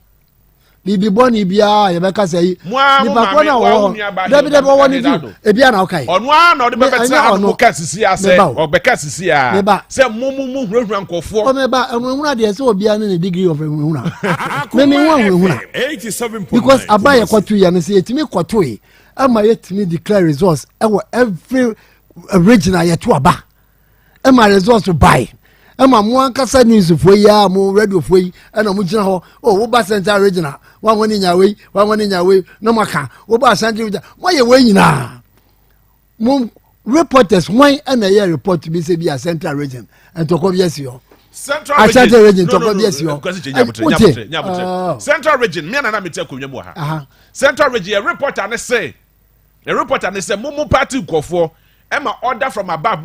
Pamo reporters in every one. And at the point they were running for their lives because almost say videos be near there, so they were looking for reporters on which you are on your phone. Nobody did everything on your phone. Is it fair? Why you mistake? They mistake. They were looking for reporters. They were chasing them. They were chasing them. You were did they catch them? But what are you telling me? Two instances. 2 instances. Reporters say on one castle no muto or say reporters mienu a omoji omo ejomu phone e delete na me wo so. Why na chi omo? Mu party go for ni bi. Akoma FM. Except that you are not listening to it. Yeah, they say anchi omo nyina. Oh, of course, I say report omo di biaba. The so called report na omo part o me ba. Bo dey tie me kakana me so me tie o. Enya ntokwa o. Enya ntokwa obi na o. Me point na say obi a wo kremu so wakotwitwa nema bia ehu na because of that ya chi ebi no maji wo mu phone na wo ye journalist na beto ne untimi fa sa de wo kwa wokotwa ya because of that nti ajeje nkofo asai wo mu phone na ya ji wo mu phone no untimi fa de ne meto awantia na wo news na wo kana ne se na waji phone na delete ya ameba anya minyi ni say reporters na use phone back no and what is it but anya mutie me ade ha me ne se mo pese mo creative impression bi say abana ekoto ye no owie ne bi asimu entoko bi aba bibi asi hu bi but me bi say obi ansa ha no mun kasa na ekoso na o kasa was je wa ba ha no be kasa wa ba ha no be te say obi say ma me kasa de me kana ne say intimidation ben ana hunu na ben eno de from one party go for na e kasa asem no me win that's the fact say who here doesn't mean say nkoso na one he na do aba betra sisi ya no he na do betra sisi oh onu ase na do da kwa fufu ado ene ko taba ya everywhere no mo bisa no he was asemo be kai so records we don't have to do that you are saying that but you don't have to do that you don't have to do oh no so e be kan bibia no obi aje de o and that's all no me me abetra no maka bibia no aje de obeki na fact so ono say any kwanse ye pene se ye behwe se ye begu party ni ma se for the simple reason say asem omo kan nya no kre yakoto about 16 or 17 polling stations and ye to aba no ma challenge obi a say apart from the yekas obi kokonto kwai anokra antiase ayete ye no say no teachers 87.9 baby apart from one they anokra dem tie ye say obi akoto aba obi akoto na ba no mo se odi atre nti ono no in his bit say wo akwa stop nipa no and this car for be buy as ade no e buy that is from one source am Martin no na in any case no class obi koto aba anase obi ye bibia anya correct say electoral commission and police na ade nyina wo anke betimi de wo say da no ha na me kasa ansa kora ansa na ɔmo bɛka sɛ ɛna rafo de ne de akyerɛ ne ade ɛba yɛ bia me nua nkum ɛna na ɔreport nti me kɔ hɔ a mekɔtew no ɛna mebusa sɛ bra mowɔ videos bi a mode bɛkyerɛ ɛna ɔmo ka sɛ obi na ɛwɔ videos no hwan na ka sɛ obi na ɛwɔ video ibasuku nkum ɔno ɔsɛ wɔde videos friend bra yes wɔsɛ wɔde videos no ɔde bɛbrɛ me ɔde bɛbrɛ me metena hɔ saa kɔsi sɛ meka la people firi hɔ ɔsɛ Evans sɛ obi na sɛ na ɔsɛ videos no ɔbɛma ɔmo de aba ɔsɛ ɔbɛma ɔmo de aba this is from our own source mepa to tie me meba from our own source it is ɔsɛ Evans sɛ meba wotie gye baabi a na ɔmo sɛ wɔde kyerɛɛ no ɛna ɔmo sɛ Evans mfa nkyɛ wei sɛ wɔde kyerɛɛ wei wotie mepa to wɔde na meka no is that the rule of the game that is it na mepagya mabobɔ pepa no mo start mepa to start ne foforɔ hwɛ ɛni hwɛ sɛ obi deɛ ɛyɛ akyerɛ sɛ metuma ba na no kyɛ yes it can be done what is wrong yes so why was it prevented ana meka sɛ bia na ntiasɛ bi na anyɛ adwuma meni hɔ ba me point no sɛ ɔse ɔde adeɛ no akyerɛ that was the statement me te dem ha Kofi Asante na hostu ana ɔse ɔde akyerɛ but there is no indicating sɛ obi de bibi akyerɛ there is nothing paper na ɔde kokuta yi wabuka mu ana ɔyɛ ne sei amanfo ɔma ne fans de bia ɔno nso wɔgye ne fans ɔmaame no kora bae wɔse wɔnyɛ abɔne bia ɛti dɛma bio ɛna kɔba sɛ yɛ report sɛ wɔde adeɛ bi akyerɛ ɛti no number 2 mɔme aka ne ɛfa so dua sɛ wɔamfa biribi ankyerɛ as it was reported here sɛdeɛ ne yɛtie firi abɔnten ne sɛ wɔkɔto yɛ no na ɔde kyerɛeɛ yɛka sɛ obi de akyerɛ a indication no ne sɛ ɔkuta krataa no wakɔto awie wabiam mato aba ma gyabi ɛti gyabi me nsa no sia then we can have a say but me de me kan ne sɛ saa intimidation ne saa nhuna ne sɛ obiara kɔto naba everybody obiara no ɔto naba obi gya na chi sɛ me ma wonto aha sɛ aha ye free ha sɛ hɔ ne kɔyɛ bigiri sɛ nyina ne wɔ hɔ tech hɔ ne nyina wɔ hɔ ye hu de kɔ so nyina obiara ba bɛto naba ɛkɔsi sɛ ewie ya wɔ mo bɔ yɛ kanto no mako and this how was spread allegation sɛ basa bi asi ɛna nkɔfo ayɛ me pɛ sɛ Evans ku na kasa ba wote na mebusa Evans sɛ tie me mebusa Evans sɛ ɔyɛ video ɔde bɛkyerɛ me ana ɔse obi ɛde bɛma no but it's not enough video ɛnyɛ video me pato tie na me amene ne kasa ɛwɔ ka kyerɛ me sɛ ɛnyɛ video we me through hɔ no me freedom ha yes sɛ ma no report sɛ no report sɛ Rafo to na ban ɔde akyerɛ it was emphatic until say me packing me car ho me call me friend obi say jo na oye hwan na dey oye obi bi ode be kire me ana so ode ba be kire me atena ma hu ye ba ye ana ye be hwe ade no ha ana gusu sese ye busa ho say he fa na ode kire ana me bisa say what I say was that the rule of your ana me ka say no say man fa ade no nkire ba bia wato no me ba oye mistake baby a watu aba no baby a watu aba no ama nipa kro no ukọ biam na de kra ukọ biam say na de kra why was he denied ana me ka say bi antiase bi na nya djuma ana the compartment man na electoral officer no say onya hwe because nchomo a mo ho no mu nyina omo a wo mu ba ho me ni oh what the ana me ka say what are you talking about na wan ka say we obi a wo ka no kra hwade no say what they say I don't know what me wa no nka what they say my point is that adentina nipa ba ko pe ma me na o letter other na letter officer no yo nti obi yesi anu agye na hu so ye from so me deny no say wa nyam from so evidence ni look at it and tell me what so yade obi na be ka cho na me say eti obi ye bone a obi ya yade say wa nyam from so admitted say wa nyam from so adenti e de ya ma ne kwan ma nanto ana me ka say ono a wo yade so onya botre say de be ya gidigidi bia ne bibia ma oyi did a good thing but me part no wo so I want you say Ralph ekasa wo ha on a Monday morning he spoke on this platform tin me me spend time when no de nya botre me say one Friday na ncha let us make it a point see asema me Ivan or dey say me na me friend Ralph I called Ralph with my phone and on Kofi Asante kasa the video is here how can you change the video or say out of Ralph na say it's recorded on my phone I say out of France oji here and o page and ballot paper so nti opeja ballot paper na odi content na che wo buka man na so buka ana me se wo TV ne so that was what he said we say ya portal an ko hu aye ko be so portal na ba ka wo be ka se mo konye TV ne so mo kwa yi ne so sa na ka be ka me ka won ti ase anti we say adenti na wo no na se ma o ka enye se me na me ka kire no na se ma o ka me ba wo ana wo so wo pictorial or video evidence no anti where do you judge it from video evidence no na wo de be ka sem when to obi ana ho bia hunu ade ni ye me pacho me ba wo hu ni sen wo kasa wo tie wo hu ni sen wo ade no sen enyam na be justify because we kasa no na be justify ni sen be justify dia ma so de bia wo ya ana me ka de bia me se bibi wo ho afiri na kro men kasa mo nkwohwe video men ka bija this is a video me se wo afiri na ko ye program na ka say enuano mo mi anko Facebook mo mi anko Akoma FM mo men ka bida because we do warning because me ma sa warning nche nya any pictorial evidence to prove the proof is there won't mean ka you have to be able to say what is this the point is this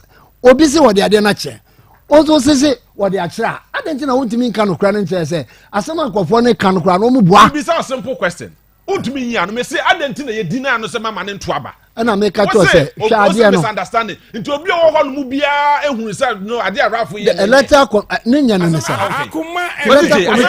letter committee na what wo ya workers owura na nya mfun so bia you are justifying almost everything because you feel say what is right to you fine me pacho onesa o kan say na ye mistake me nya mistake na justify say me ba obi anka say no ye eya na say disciplinary committee afre no omo tana asem no so obi o bia hunu say ade arafo ye no wanye ni ye no ne say me pacho omo no mo ka me pacho ego aha onu ni bra it's us in the next 1 minute kwesi chese ma me musa no kwesi no okay musa no kwesi chese yes wo my key report emphatic say Rafa Kotuma Bano the 87.9 Kumasi on this platform. Yes, but you alleged. Who you alleged? Yeah. And also Obama Shia or Gas one more. I catch yourself a video evidence if I say now. Was who need Obina also Obina. Okay, so this so yeah. At that point. They see where you mean in terms of say obisa say video evidence but na me nkwa na menam na me cameraman come so me catch and say currently I don't have it here on your phone on my phone okay enti o de me kwaba I think that was the a way I gave enti no so new obi case because no so per e de akire obi and na o case o obisa nipa be media house be 4-5 obia is unable to give him that video evidence but I think say the video evidence came later yes from the city and the team a try okay so it came later and in fact it was obvious say the ballot paper na nekuta raf no it was he was hanging it loose loose or hanging loosely so they say you are able to tell say who picture because it was so loose. So that's it. They lose. One say offer ballot paper na say net here. Let me use the Akoma FM offer ballot paper no say net here. Oto abani we are. O can say bako pen paper bako pen man is spray I see bako pen na fire. Yeah why dey that be ever see wouldn't say wouldn't say on the day no see demonstration you see some people okay I be different okay eti what can ade ne boss say o tu ya o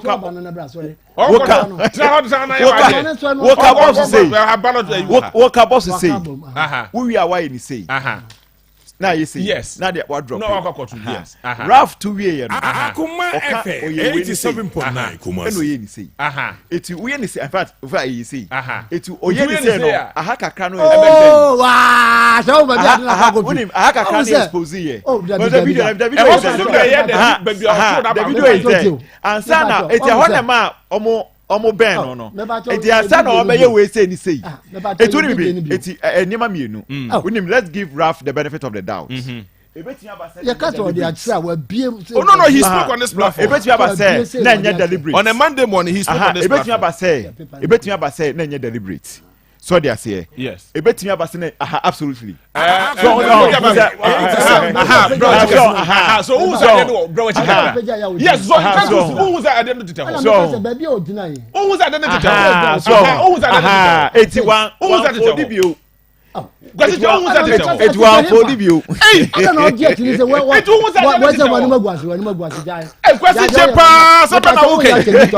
radio was so change topic. Let me say.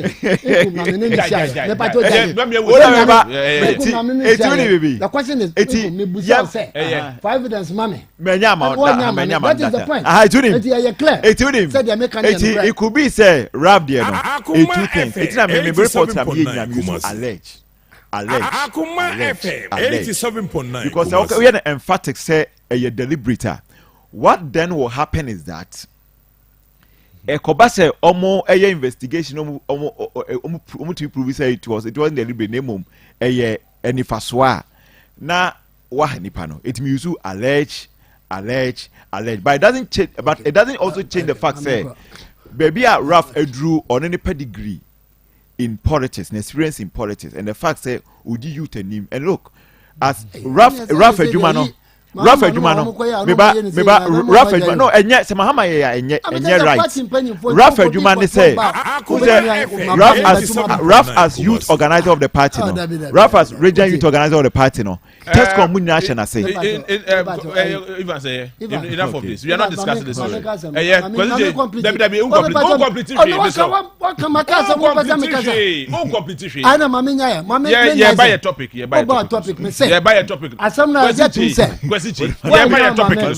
wanyama mimi busa wanyama me wo pese o ha ha wani me ha so the Ghana Police Service I interdicted 3 of their members 3 officers that is COP George Alex Mensah, Superintendent Emmanuel Eric JB and Superintendent George Lansda Asari in connection with the leaked audio tape. I know you're fresh asema ababeto justice here. Na minim your opening comment na we are so. Don't be match. Ye be mejo so. Akwa baso. Ya me de. Me jidis ahoden wo. Me be fine. Ya da ya me ase. Well, this man start free hono on the interdictions no.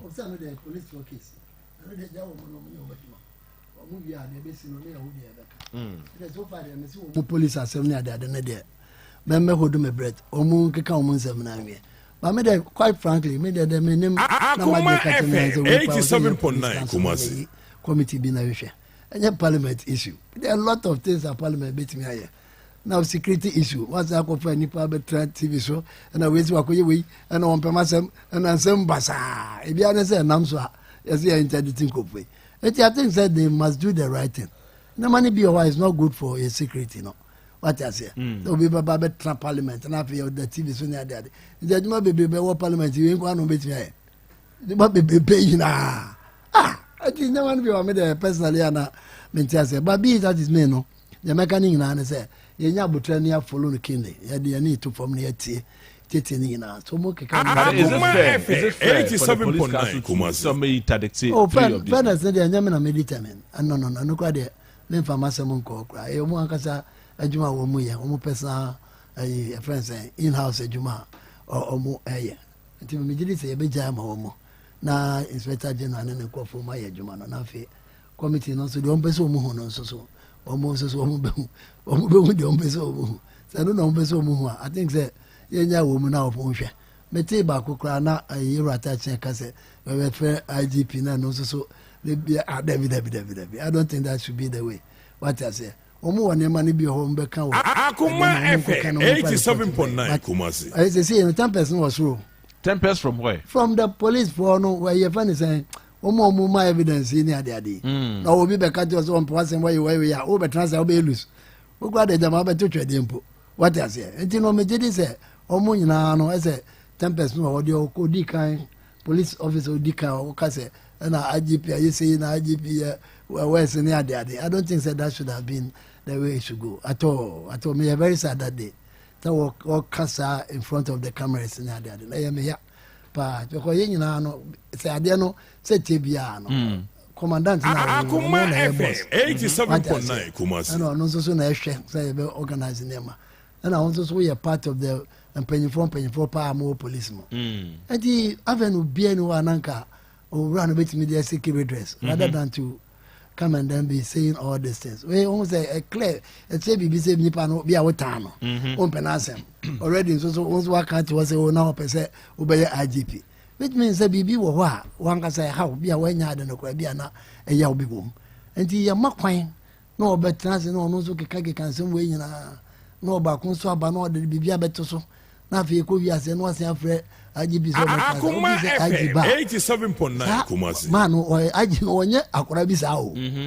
Anya onye akora bi sa utieta mo ya interview bi abata mo ma asofo kasa so for no abese nkombini ade unso mu frɛ na e wo parliament saa un ha se zo de ma enti no ma o mu ndan no what I say o mu ma ne kwan na wonye na dwuma we mu obi adwuma na dwuma ye no enya ye wo kwan bebra ye betimi asiki redress na etimi de adan atotototo ni ye na aboa ye rather than say ye beba betra bedwamo na ye bi kwa na wa hyeda na abese ogu ne ho fi bi so na ye no kre na woka enti me da messe pa omo Akoma FM 87.9 kakra especially with this particular year omo ye no omo hwe ne mamu kakra obeso mo ye ne say o me pese be bibi o wa enya good for public what is it say papa obi wa tell no obi busa questions so na obusa question any pa na answer kase we na the worst IGP ever. But it's not for the good of the nation. No, I see. Very bad. Very bad for the nation. Based on what? I mean, I me say ono na me busa no. The worst na why na saying. E bi ade bi na wo so wo ye na onye ne ye. E papa wo be ko bia under every establishment. Akoma FM 87.9 Kumasi. This Akoma ye we ni nyina anya totin sa. But mo ba kan wo abontene. So because I was said for the good of the public, you know, if you institution only I can. You're talking about the security. One arm of government, and by and she say, yeah, omu, stress woman the police nation on the other. It's a message say they should come down. Now for woman ye the year now my report to be running and I know intimate kind. A bit do on not I refined. Come near kind of the next step no. It's me there. It's me assume rather than say yeah we be adeno ano pavia na nyumre na no parliament fo agya Akoma FM 87.9 Kumasi na we have Canadian dabi omunya betre kakra na afi yentimi enka ne ye na message so say be say ayi personal appeal IGP say oba man en kasa o public I'm pleading with him WW man what's the parliament friend now oni obeko men kasa man nko sanam kan ah na say dey obekasa public oh blab me say man nya ne sa o bibia wo mu no mu kasa in camera man me so na ma bia so but you will not determine for the committee oh bet me determine say ma me be ka dia me pese me ye me pese me ka wo camera me be grant you very well and ha enti wo mu nya ne sa no Akoma FM 87.9 Kumasi control musa na wo nkomo bia won ko tie ni ye na the side of the story onya ntesa na akoye banter that's why it's going to be wakaka we and radio France munto je ne munto meko obi afa ba bi opa na obi creating a story e be wi ase that's also by also can you also pay me dia me pen ne dia e na open na wo kan be we busa masam na me yi no ya dia se na open na wo kan se wa dwun aha nti na me ye ti ama me ye kan ye so ye mo be kan no ti na me ka te IGP so onye careful nti na me ka te IGP so onye careful na ko fo we de ko ka bibi ni atwe ahoma ne ba ko a be bo so me kura ne nkan wi ti me se no onye very careful 87.9 Kumasi na na yetimi atra kuma na ye kama but the message chief no Bremo na me opening comment on the interdiction 3 of the police for the interdiction no mama call back please mama call back okay nipa wonyane na edimpa ne de opetuada ni opetuada yeah the most difficult thing to do so be opetuada wonyane no me ba on say Hilda mo be kasa yeah Alanko Jocha Martin akasa yeah sure ono na wako elections no ono na waye one of the 5 candidates no yeah release of the bill was stating 87.9 Kumasi what are the issues intimidation and the election skewed in favor of one person Maybe I'm not going to say any would ditch in your giddy, and yes, and the 70 regions not there, and you're widespread. And they are none of someone, or pa, on fat issue, and one who come and say MPP be anywhere. I touch him on. That is his own opinion. Sure. But the fact is that the upper flag bearer, no, the statements about the upper flag bearer, what the statements about was it your booming Akoma FM 87.9 Kumasi. In election, a who here crash and pabaku krabu in democratic elections. The because what I say, a who crying answer moja krabe to be. And you cannot say because any pabaku would enfano assume say any pabaku pena ye prano ya born nisu. I didn't say they bobon. I didn't know say banasa. And share the composition of the electoral college, less than 1,000 delegates. And I'm a boy. Oh, 900 and it's 916, right? I think I'm saying less than 1,000 delegates. Yeah. Now you are moving to the second phase. About 200,000 people. When we put a cream de la cream, a couldn't for more party, no Caribbean or Mojima party, no. And as I say, we are two be with me. Now I confirm 200,000. And you can imagine what will happen. And you see, this whole thing is not about say, and BB and who I see, and I don't do this. Ralph there on one agent homina, and I walk out the people, I walk out chess or I do. That is a cup of tea. But what I'm saying is that you cannot wish it that away. Say, Nipa Bibri, Equaco Tuaba, Asam, ABC. He doesn't want to put the life of the followers no in danger. Akoma FM 87.9 Kumasi. Enya asamba akupe ena honorable Achematia kan JB. Yeah. He has said a lot and all of us must jealously guard this democracy. Says anyama na esimu no. I was a conform. And I was a free mukra. So I'm on the reason say enunti in the future he will announce his political future. That's a who said to not hurt your party. That is your own problem. Sure. But you see, there's one thing say, Nyame Magana for 30 million people hey, you were individuals. I take your decision. I buy way, Nema wa ye nyina no. Obetimi abetra aba be kase wo. I say Gloria Kufu, former Chief Justice. Sophia Kufu, former Chief Justice, or Kitan the placard, or Kwakoji Nisika, or by Honor the idea. You cannot take those things, you cannot go into their mind to become you and go in free Muse, Nanado Mambono, a co yena the idea. And I'm a boy. Sure. But you as a party communicator, but you are whitewashing. That is your own problem. Yeah. But I don't draw. They'll go and take their decision. I don't know, you will not be there. Yeah, sure. Until you'll be a Kabiano, yeah, it's the NDCMP, the Ekenano, or more Mutiano. They are doing the balancing act. And I'm a boy. Sure. They are doing the balancing act. You are telling Jam and then him saying never. And he said, you're too full mu, na 13 point something. That's how we see a 5 cities. Yo, wow, someone. The offer a just back 8 year. Now 2 cities. Now and 5 cities. That's how we see. Nanado the ache free kura. It is your own cup of tea. The day of reckoning will come. Sure. At the day, say held a mom we penny for party mu Mr. Joseph Amwa and run me test or Casana a grant interview any atata MPs be cramo mo wuna de adenya. He said it. I'm quoting Mr. Joseph Amwa. Say a tata MP for B I was a racing muna de adenya among Kumasi. And to the back to your party no ashish I na baso end this MP. Me say opa from Samu and no the kind Joseph Amwa Love Enterprise. Me say I'm quoting him. Until what they so book on Munsemwa and what mutimo until what they are fine you can say there as a Baumia supporter who will be anywhere else. That is your own problem. But I'm paying for any followers or more tie honorable you alacha mantechi. They've raised these issues. Yeah. That's a who fee say yes anetia. Oh we'll be any Was he were free? Was he were free? You can't force him. Osro, the life of the supporters. No, so Nidia Kakrana woman 1% sa Nemanema winti on bed on many problem. Yeah. Jebby de make us watch. Auntie say Massa, Opianim, be work Mayan, Opianum Sam PP is going to position. Sassam will cry and see everybody know. The writings are on the wall. You don't need any arithmetics and any scientists to come and tell us say MPP will lose the coming election. You don't need anybody to tell you.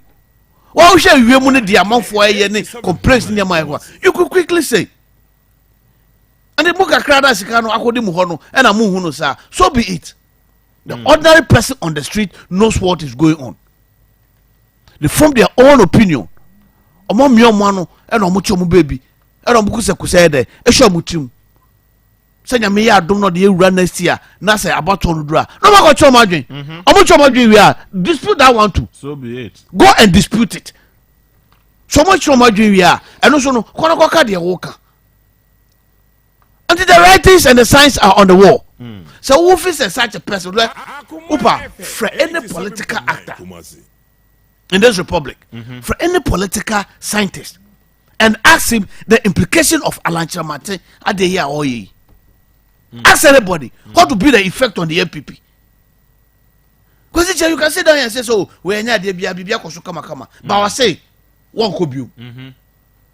Beba Bedia was saying it to him. 2 weeks time he will announce his political future in the country, not even within the party. Was it in the country? Yeah, I remember.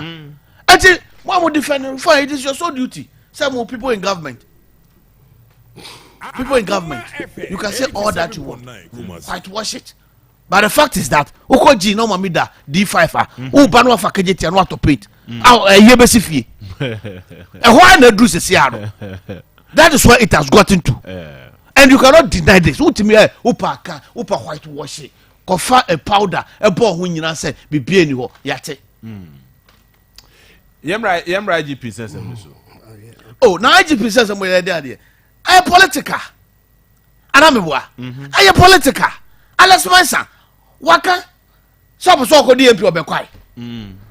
And you see, it is not about me. I'm a dead year. Oh, really? Yeah, MPP for you, but these are individuals within the police service. Omufi say Obi is not cut fit for a job. If it's any pan why ye juma aye police in the crack or do baby crampoa.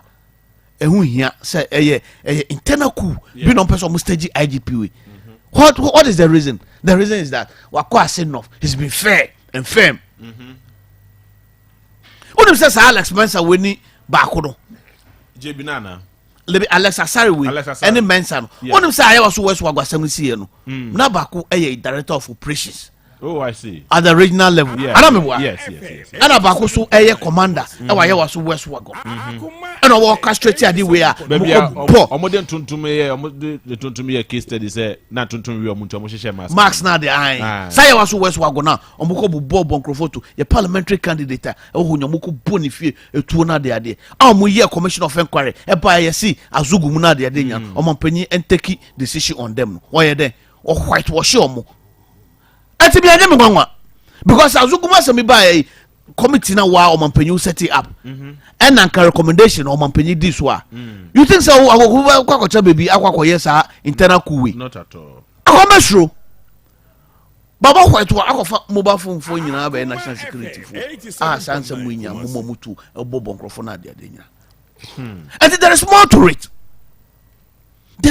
it say Alex Mensa no officer ono no ye MPP ni e so ye di IGP man now what the police about do commissioner of police e dey bio na ope IGP that is the highest point you can go in policing COP commissioner of police of who o ko be bio yeah as the oya Romani wa kwa so na baba pope Odo person Jesus. Oh, Jesus Christ. I don't know. Almost Jesus Christ. How is that possible? How is that possible? And you see, for this country to move forward, you need fair and firm people. Wow, idea nyame actually century kakrai. Unso makodi omunkoma liki. And the issue happened in front of Bugri Nabu. Yeah. In his office. And as a conversation with Nyina, it should tell you what they want to do. What the someone Papa Neko was says with him as an IGP, MPP can break the it because elections about mafia, they know what to do. And in some no time. And for me, I think that we are saying, you know, papa no, or when you know who the suit and the buyer or the war police. Nasa we are, and this is now police more. Fine, so be it. Yeah. But you say, no, say, so yeah, I was a the bidding. Deliberate bidding of the different political party. That is not your job. That is not your job. Yeah. Your job is to protect life and property. Sure. Sir, so who said the Rovi, I buy them so in this in me MPP and they are some so on for crowd. Change now you want to skew it. And the job of somewhere no, it is going to be a coup d'etat on the mandate of the electorate. Yeah. Say a 12 you cry with him, you can break the 8. Say Ghana for a son like Aqua to Mabano. Who will see MPP now, woman away police in Intino with your Mufamo, who now would name a choir of Befaso because we got Bobo to Ayawaso West Wagon, a Mancrofoba Prana de Ade, a member of parliament assume now they are those hoodlums. What are we talking here? What are we? What is your Wakasabe bro? I know Pronsa. What are you about? Not to Boko. Nyabo Chaboko. I said, also Kabi. Also, I know you never did. Is that the end of Kabi? And I was each other. What do you question Bahana? What do you question about tomorrow, Babeka? What can you? And I'm now the old to Makaya, Massa. That be one about Wakasache. Then I know. Yebi. What's it your name? You it is What type of argument is this? And I said what I say not before I say not no because what can be I say not and for tata manyasa and man no can ya intro chepa ni mo kontopa ho etu amobubo wo chepa me dia yibia ma ayam won pa se hwe the passer o kasa no what said that twi wani wo be kaya enipa moko bru wo mukumu nipa o Cape Coast moko da kura koto aba that is not the subject matter. Subject matter leaked tape anya no oka na dey no oka leaked tape no oka baby odin na menya pai MPP azam no oka ana o makoye we no makoye wo kofo bru nipa akwara ni yit mu wie no ma anyimu a yempon ayi afan say moko Cape Coast ade amode koye mu Cape Coast mo mi anhwe ni anhwe say violence be say MPP mu a and one thing said Dodovi can want them down to reprimand them. One can't do that. And he's referring to the leak and all the Kokaya, the was says, and a mamma said, yes, yeah. Now the over banana than no near San Walker. We are not their man and my ball. Their man. We are now can want them. Opa Cadio coming far. We are not. Now the Nuclear woman say. Cape Coast now will refer to. I don't even have to glorify them, but Cape Coast no. Youth elections. And I'm a youth elections. When you youth elections. One condemn never. Presidential election. Presidential no be. You to name presidential. At the same time. Please, without due respect. I don't know the youth election. Please allow him to speak. Election. Please, Mr. Allow him to flow. Allow him to flow. Why, Mr. Youth election. Opa, catch a lunch about to say decision I was taking. In our party.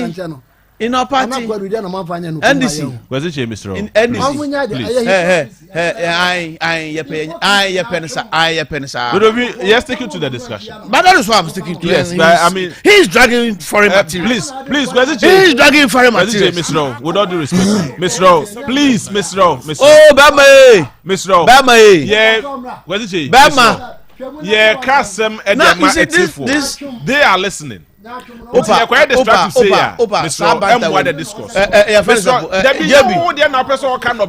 please allow him to flow. Yes. Opa Maneka de okay we are member. No, and yes, your becano na important. But ye educated for. O can we no not hanu mudi. Wa kasa. There be odin try. Wait, what from the man dey go on. Who we are? I will just give you time to talk. So please, man, you're that distractive. What Roma? With all due respect to you, man, distracted the discourse. Why? Don't be too. Don't be. Yeah. Okay, my for the purpose of time, my Samra also. Enra, and I'm case I'm more ballot. Hey, Basa, I said we are what the book. Enra, I say we are no okay, say we are no aba. No, but sure. What tracking discussion? Anything you have succeeded. But me don't me the open can America. But you cannot distract me. Some strategy we are moya. I feel so fair the ballot here boom. Yes. Let me know. But my case someone else. Aftermath of the you still have time to talk about. Very well. Yes. Don't worry. Enra, na kesa moya mo ballot no. Enya amaso. E dey see here. E dey see. But NPP member, and now go ballot now as well. Go ballot now as well. Your news. I didn't say you go ballot. Me anya. Me to say that a news. Now we are there no money news. You just want to get a fair because idea. Because so amani dra no wo makwa kwaye. Anya ade ye first time party aka so kwaye nse bia we. What was the reason bia you are privy to? That me not privy to any reason. Yeah, me not privy to any reason bia.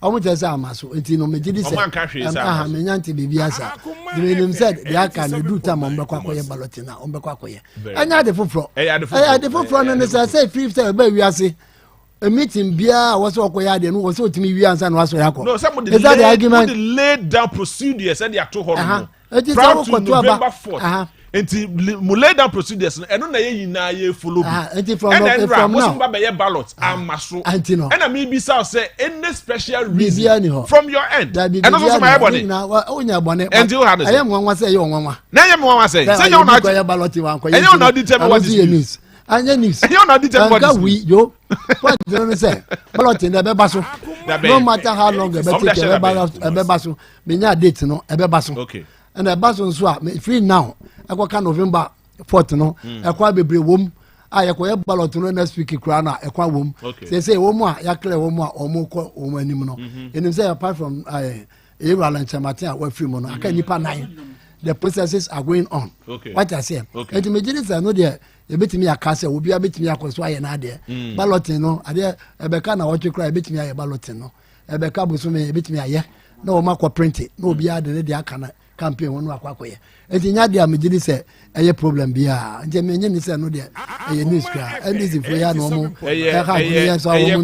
to us because yes you stakeholders in your party enti ni ebo mama ne se program problem bia na you are not being fair to us because we just want to also have a fair idea of this bia o mu kokaka se problem bi o dia memi nim enti bia na wo problem bia ya nyanye Bibia nsi and mo se mu anya ballot because enro ye nim se mo connect meeting enti die na si ya enti mo ntumi anya ballot because bibia nsi a mo betina ka mo be ye da be na wo makọ fake meeting na wo ma be bo amane. No, that is not what I'm talking about. Mebusa me can say update on the next meeting. What busa me update on why so wo ma anya ballot exactly na me ka to say amaso ne sa wunti no o mo be ye no ma ye ballot no. Why enough answer was awesome. You was all man from Macrafaso. And two person can say enough. And you're not just all answer. If reason A, B, C. You don't need to have a reason. Oh, you don't need to have a reason. And why you want to say why answer so why young and to nobody to say no I then walk back no walk with ballotino. Now Banaka say Aquacoto. Can't aspirants you womo. Et you know a ballotino na de deba. As you see, I make us me bas na no ya ballot no dey say nipa no tie debate to paper so. It is anya ne no a me ba si anya ne no na yentimi nye. Is that your point? Oh, there be men kase muntu. You know, it should be a the way we see rubbish there, you are making I'm not. Petit picture, no na wo penti picture bi say bibi wo ho. Enti na ama o mo ntimi anya ballot no. Wo problem no. And I make us say oh. Na say woman to me anya e betimi atu ase da say o tira na aye na o tira na aye e dia no de na make say ho no anya de aye e su bia na su kra say den yanko ya anya ne nra say de tie bia no ballot na be ba so okay ba bi obi a be da o ballot paper na so na be ba so am obi atimi aye Alanchematic claims now o make say intimidation ni na se for no correct. That is exactly what I was saying na do do vinso person dey na no tum no What I say? Yeah. As my mekai, me ni say me ne head our case. Me ni say me no obi our case. Me buy me better ha. Ade a mekai ya edi kan pa no, and say e ono ankasa ni peace of mind. And one waka. And this is for the nini. Oh, please. Oh, please, say. My name Ramo. Are we discussing NDC? I'm about the OBR. Is he giving you instructions or we giving you instructions? Bonia, Moya, Yano, Nameka. Kakrebi numbers or each other. Oh, please. Yeah, if you so, because I don't know why you should be doing this. Oh, I wanted to make a point. No, but my point is only say, or Kasa about Basa is election. Irrespective of election, BMU. No, and I make us don't divert the whole issue. Oh. No man diverted. No, Mama. Because I don't know the man diverted the discussion. Maybe some know a specific question. The leaked tape and or normal precedence. The precedence has nothing to do with election violence. Please get it right. Oba yana woka leak tape once no. Anya leak tape no answer you. Ose mama come chi. Oh, ada me say tell me o. Bobo bi yemi nua me na ya dwuma che. Enti so kasa na bia wontini ya memete me ben no pass ho. Asebe na odi ya me ba to teme. O kasa memete pe. Me ba to teme. Me ade na wo kan me tiase because one ne kasa ye no. Ana ko ye no so leak tape no no kan was. He has a superior ears. No. O ko busa no say one stick to the leak tape. Ana say dabi me come chi. Me ba na me tie. But it's allowed. It is allowed. Me kasa is not allowed. Enti wo wa ko wachi. Na wo ba be kase sab basa no ne ade aye ka no ade aye no kra na kwazi che pa on trans na on kase bibia no ne ade awon no de fie na make sure say onu an kasa western see won fie no one take that on any platform say dodobi e kodam koda no na koda mponi no be ya achenchina akoda nketu mponi no be nyina kodu so anya koda you to kan say na ba koto mpanyifo aba ati you who talks of equity must come with clean hands. That is my point. Eti aye me dese at least Ghana fo hu abraba wo mu bo okrom ha na wonu ankasa so asen abetra se awo pese o penti picture bi se na gidigidi we kwaso dia na just MPP co opposition.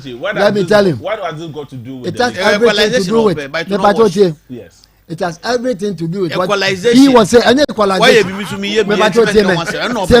oh pese o penti picture. I do not wash. Oh the kwanya about power. And o kase wo a wo ti ho no. Who ya was and I because what was invited no crowd the crowd your time you that oil na wo nsa wo so better as na wo kasa kasa e ti no me dey say me wa no na ya kwa yanim afa what trans kan ana ye kunkum ya bu nipa na ye say ni adade what say what can friends akra the friends ayawaso agwa na otiana no refri akotia ne chepone amnatia mu bo mutuo but afem pon botin na do mu ko se ho epe akoho yi bullet what me amie wono anka se nye and what betra ha a clear case of the pot calling the kettle black wo ba be ka obi a wonye obra wo mu me wo ma no ne enko yanim na de wo ma ye wasase so ne hu ane ma boni amoye wo ha nyina ye hu enti ma mo mfa ade no enko wo kra na nyina no yentimi ye wo bibi ka yentimi nka na ye enko yanim ala ndie na o ka no I'm telling you say nya no kre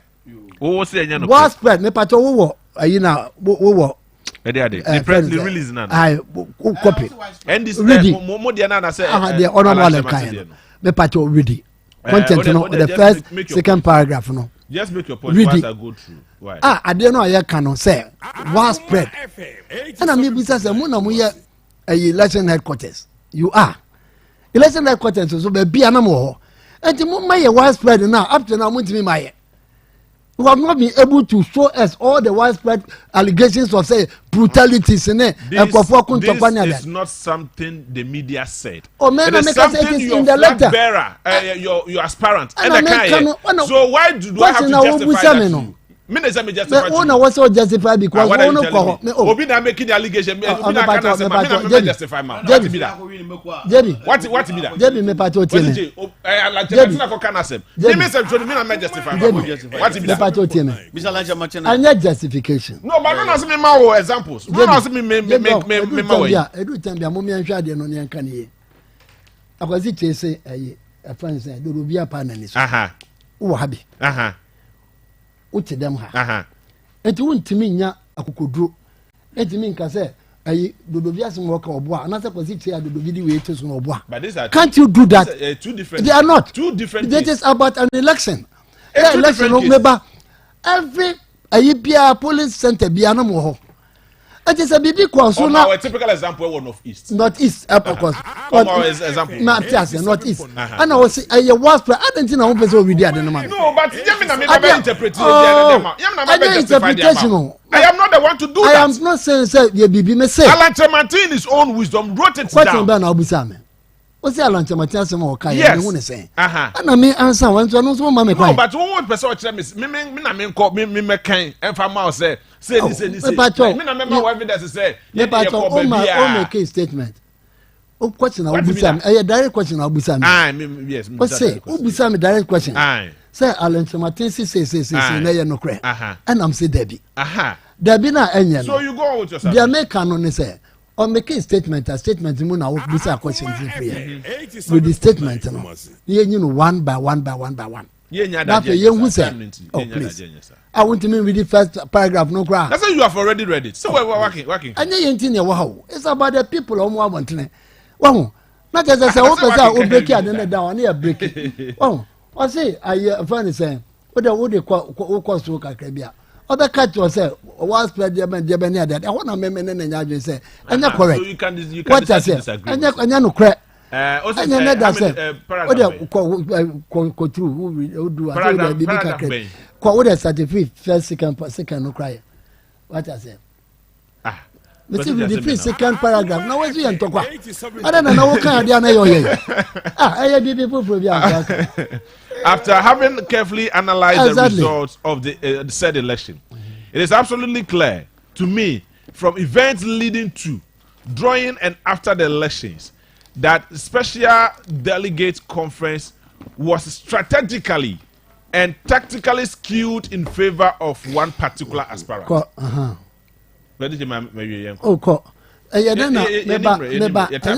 Anya no credit.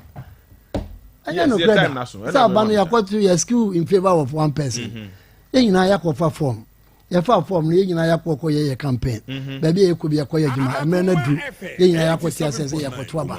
Ye nyina ya kwatu aba. Aba ya kwatu ye nso so results no ne bibia aba abonten am ya declare results no.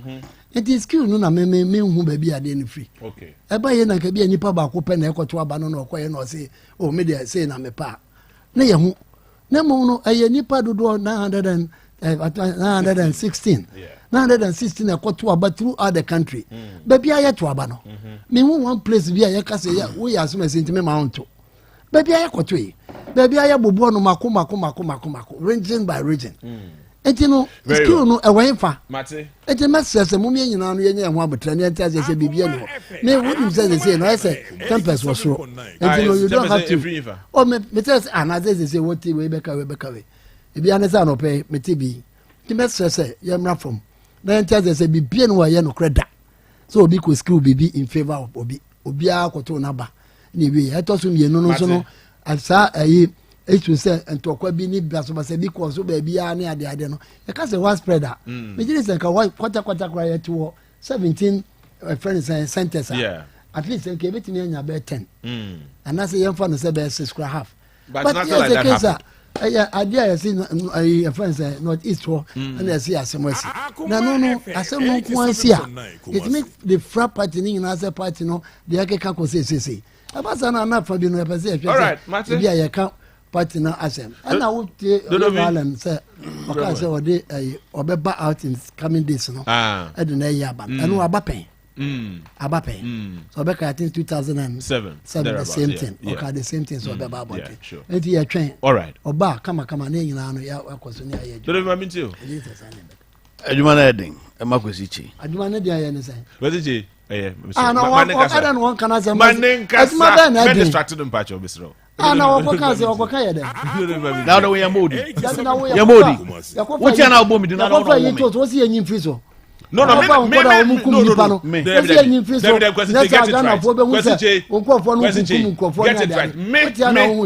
me na me so onyim free so da obey ya na ya hwe da me na me so onyim free so enye do oyi ya kra ya hwe ya hu bone a wo mudi ya JB yes sir wa hona boko jala chamate say intimidation out here say everywhere Oh. Yeah, intimidating me supporters. One say election ye ko nyina. 87.9 Democracy. Say was a woody agent eba. Yeah. The original homo. Or hwa bato or representative. We are what collective figures in a very free atmosphere. So what you say? And I'm surprised. Because it's a perception change to a BBN USC. What had even happened to Canada Japan supporters? What has even happened to them, JB? They come and they can show down. Exactly. What's it there? Men are chasing me supporters. I question them. What's it the agents? The agent is the supporter. The agent is the supporter.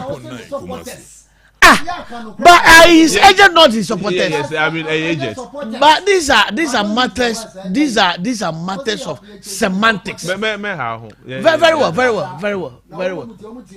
Oh. Yes, okay, supporters. We're correcting an agent. But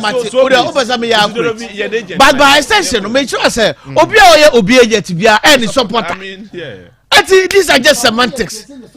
Yo, I say the agent. And I'm a and also and also I catch a Japan say and just some abuabom.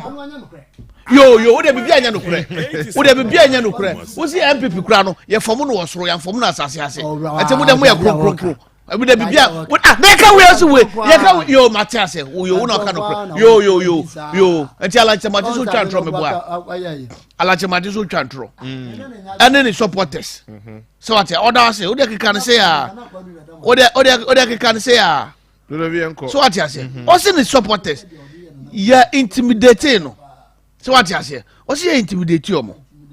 Was it election was skewed towards one candidate?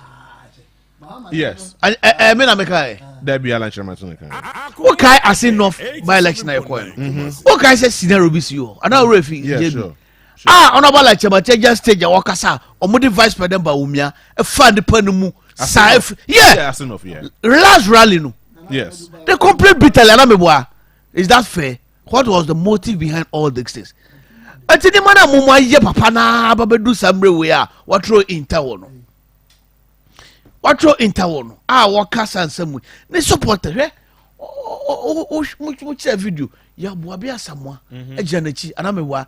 Is it na Toshi also former member of parliament for Temaho baby. Any party MPP for almost they've been in the struggle with you guys. Yeah.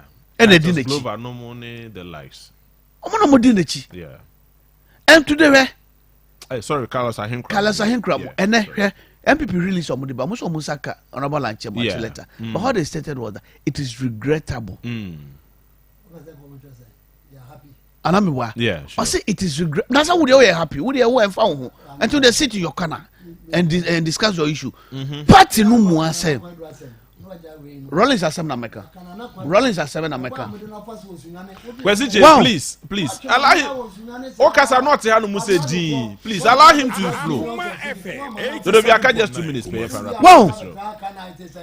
Was it and then fire who? Yeah, who your party is solid. John Mahama is the flag bearer of our party. Cobrado for was so obey your one case. I will campaign for Mahama. I don't know. Obi any uni asem. So when I but how do we are saying is that we conduct any money here no. Apart from North East, you know, intimidation, pulling agent to create John Okra, na ye popo any each. Are you getting my point? And who goes you want to make a me say? Who goes you want to make a me say? No, the echoes who election more down about Lanchamati. Or no, I will move to all the 16 regions, meeting delegates, talking to them now. The idea. Yeah. This is how he feels. You know what it is to invest in this campaign thing. Look at the number of Sika or the Akoma. And what is a year we a cash. So no, I will not do this. Being there. Emma over 200,000 delegates. Kakra wempo new. Never shake a sepa na ibabekono. Enti I've hung my boots. I'm out of the race. Where you want to deny this? That the one is somewhere wakano. The likes of you kwesiche. Ambuka sama baumia any other dentino. Mumo se dia wakano e yentro. Excuse me. Yenye kwada sao JB. Yenye kwada sa. Empanyefo pa wo krom ha. Omo ni de ekọ. Including mu party fo akuku dafo omo asante ha. Mu esheshia. I was answering for which I know I have a privilege. I'm here meeting. In the coming days, you hear from them. So you cannot just sit down here and sweep it under the carpet. As a BB anywhere see, you intimidate you, yeah. Akwana ya born and in Nuzwe. Akwana ya pen and in one of each Nuzwe. And no swear. And then you be with the caricature say, Kamamin Cabino, say Wakotoba, who crying, yes, Muja Bakukra, a big from here. So what I say? And it's a 1 year side way, Nasa Papa Pemuna was say, or no, one traho Emma. Uye ne bia ensina se wo se bibia ni ho otwantra e wa ugigirigi a Hilda wa yakwara David Hilda wa yakwara David wa ye former member of parliament ko si Hilda wa yakwara eti adena omo ani Joseph amomo a omo edi alanchi omo kansem ani eyawa ani eyawa omo di omo party for afom omo so omo ntiase a wo so omo twantro do they look like say as omo tunte omo so omo tunte let me rapid me focus oh masa meye dia mo pena meye because my mama nya dia yo what said them tata wo mu okoma ade no nya bio wa fere ono de to wa fere mu koku ni koda wa fere okwa kan man nyina prepare na te 8% oni mani wo ade na mo mama na 8% oni mani wo akasa se mo mbeka ade na mo pamo no oni mani wo akasa se mo mbeka bako kama fama no ekozi se kwa do fonko da se jamu tata mu koma se tabo ya no beta kasa ko ya no beta kasa makwa ba fa 0322498035 0322498035 0243114497. Hello, good morning. Okay, good morning. Hello, good morning. Morning. Yes, but you're fast, mommy. Why first talk as a friend? Le pastor kwesiki o kasa o penifoti ntino o kasa ya o nyabotre na obi kasa no so man pa ne kasa da wo mi akwati change ani ase man ko fotiri for the on kan wasam ha Martin Bidase. Hello, good morning. Hello. Good morning. Pastor Captain PP ni so wo ye the transit program to time. Martin make a no. Good morning. Yeah, Debbie. Yes. You know, I want to start the has to get piano before you can have a party. Or justify because I have to before or both. Yeah, but I'm not in the Kusuman Kobo. What is all this? Thank you. Thank you. Good morning. Hello, good morning. Hello, good morning. Yes, sir, Bachuani. If I talk about taxi driver. Eti amino kase medina bana so ya kasa ko tiche mai to nya botre kakra mai ansema o kanyina obwa the MPP nyina MPP fo ade MPP ye na nye papa na nsem hano pa ala na nsem hano eti ya kasa ko tiche mai se ade omdi ye papa no ana onka ho asem na nye de ono kika no ye kwanto so ba ko kura hwede omo ye eti efe JBNTF, Adiomu ye pa efe. Martin Bidase, good morning. Good morning, JB. Yes, sir. Amando ni o mi diwadu agbana for ase. Amando mamintio. JB we dey ensem hapa, akwasi chenji. Omo ni muka hu ase, on fere. Di o mai kika koi pa de na do aye o mai ya mai bre. Nti akwasi che mo ya no ma sa besiwo. Na mo kan sema kese. Ani wo no mo de yesa no. Tia de empire ni e bo se 2024 ni bedu honum na yakoyi ya papa de naba na wabesisa Ghana shebre me da hello, good morning. Hello, good morning, JB. Yes, Bacho, I'm with you. I'm Pacho friend Francis Kasafri Kenyasi. JB money de mapa wuti ana ya pa so se na wo kontra kwasiche oba radio no so aya wo nya abotre na sevi ani onu nko ne ni nyansa wa nto oba wo nya abotre ani ntro ala nyomo mde ya na enye a wo ka wo akwasiche abetina ho a wo defend here. Maybe my minya no anwe am to aso a. But I say, okay, so my minya birthday wish me wa adu say na yen sorry so just about 1 minute after 1 minute after 10. Na birthday wishes bebre e wo ho no mo aye ba be just about 3 of them.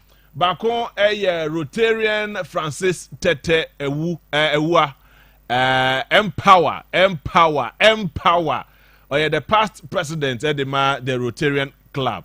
Kumasi East. And now your birthday. Senior, may you live long. Happy birthday to you, and may God richly bless you. Another birthday, Anita. Anita, Juma, Alpha Lotteries. The first one, Anita, Juma, Alpha Lotteries. No, not this one. Yes, Anita, beautiful Anita. Juma, yes, beautiful Anita. Juma Alpha Lottery. And your birthday. Happy birthday, sweetheart. May you grow to become the best of the best. Nyamishra no kosranya okese. Happy birthday to you, Queen. And she's the latest lady holding the birthday. And finally, another birthday. So I had to say, Erica Yeboah, a student of University of Ghana. Erica Yeboah, and your birthday. From all the team members and from the special one, or say, me wish Erica. Oko School, University of Ghana. Yeah, wish you a very special happy birthday. Happy birthday to you, Queen. It's your birthday. Chill. And the Black Stars of Ghana, Ejina Kono, Ebebo, and see, you taking notice, no beer, and for the support, the Black Stars of Ghana. Kwesi J, me that say for your time. Francis Dolovi, me that say for your time. And of course, the team members are going to be near Kohine. And thank you very much for your time. And, Akojaman, the Nations Fighter, me that say for joining us live on Facebook. Midi Eddie JB, Nyame ya dumna boni bi ense besa so ehyebium. Have a good morning. 20 best is up next. Eddie Akumamre, Eddie Ebrayen. Enjoy your day.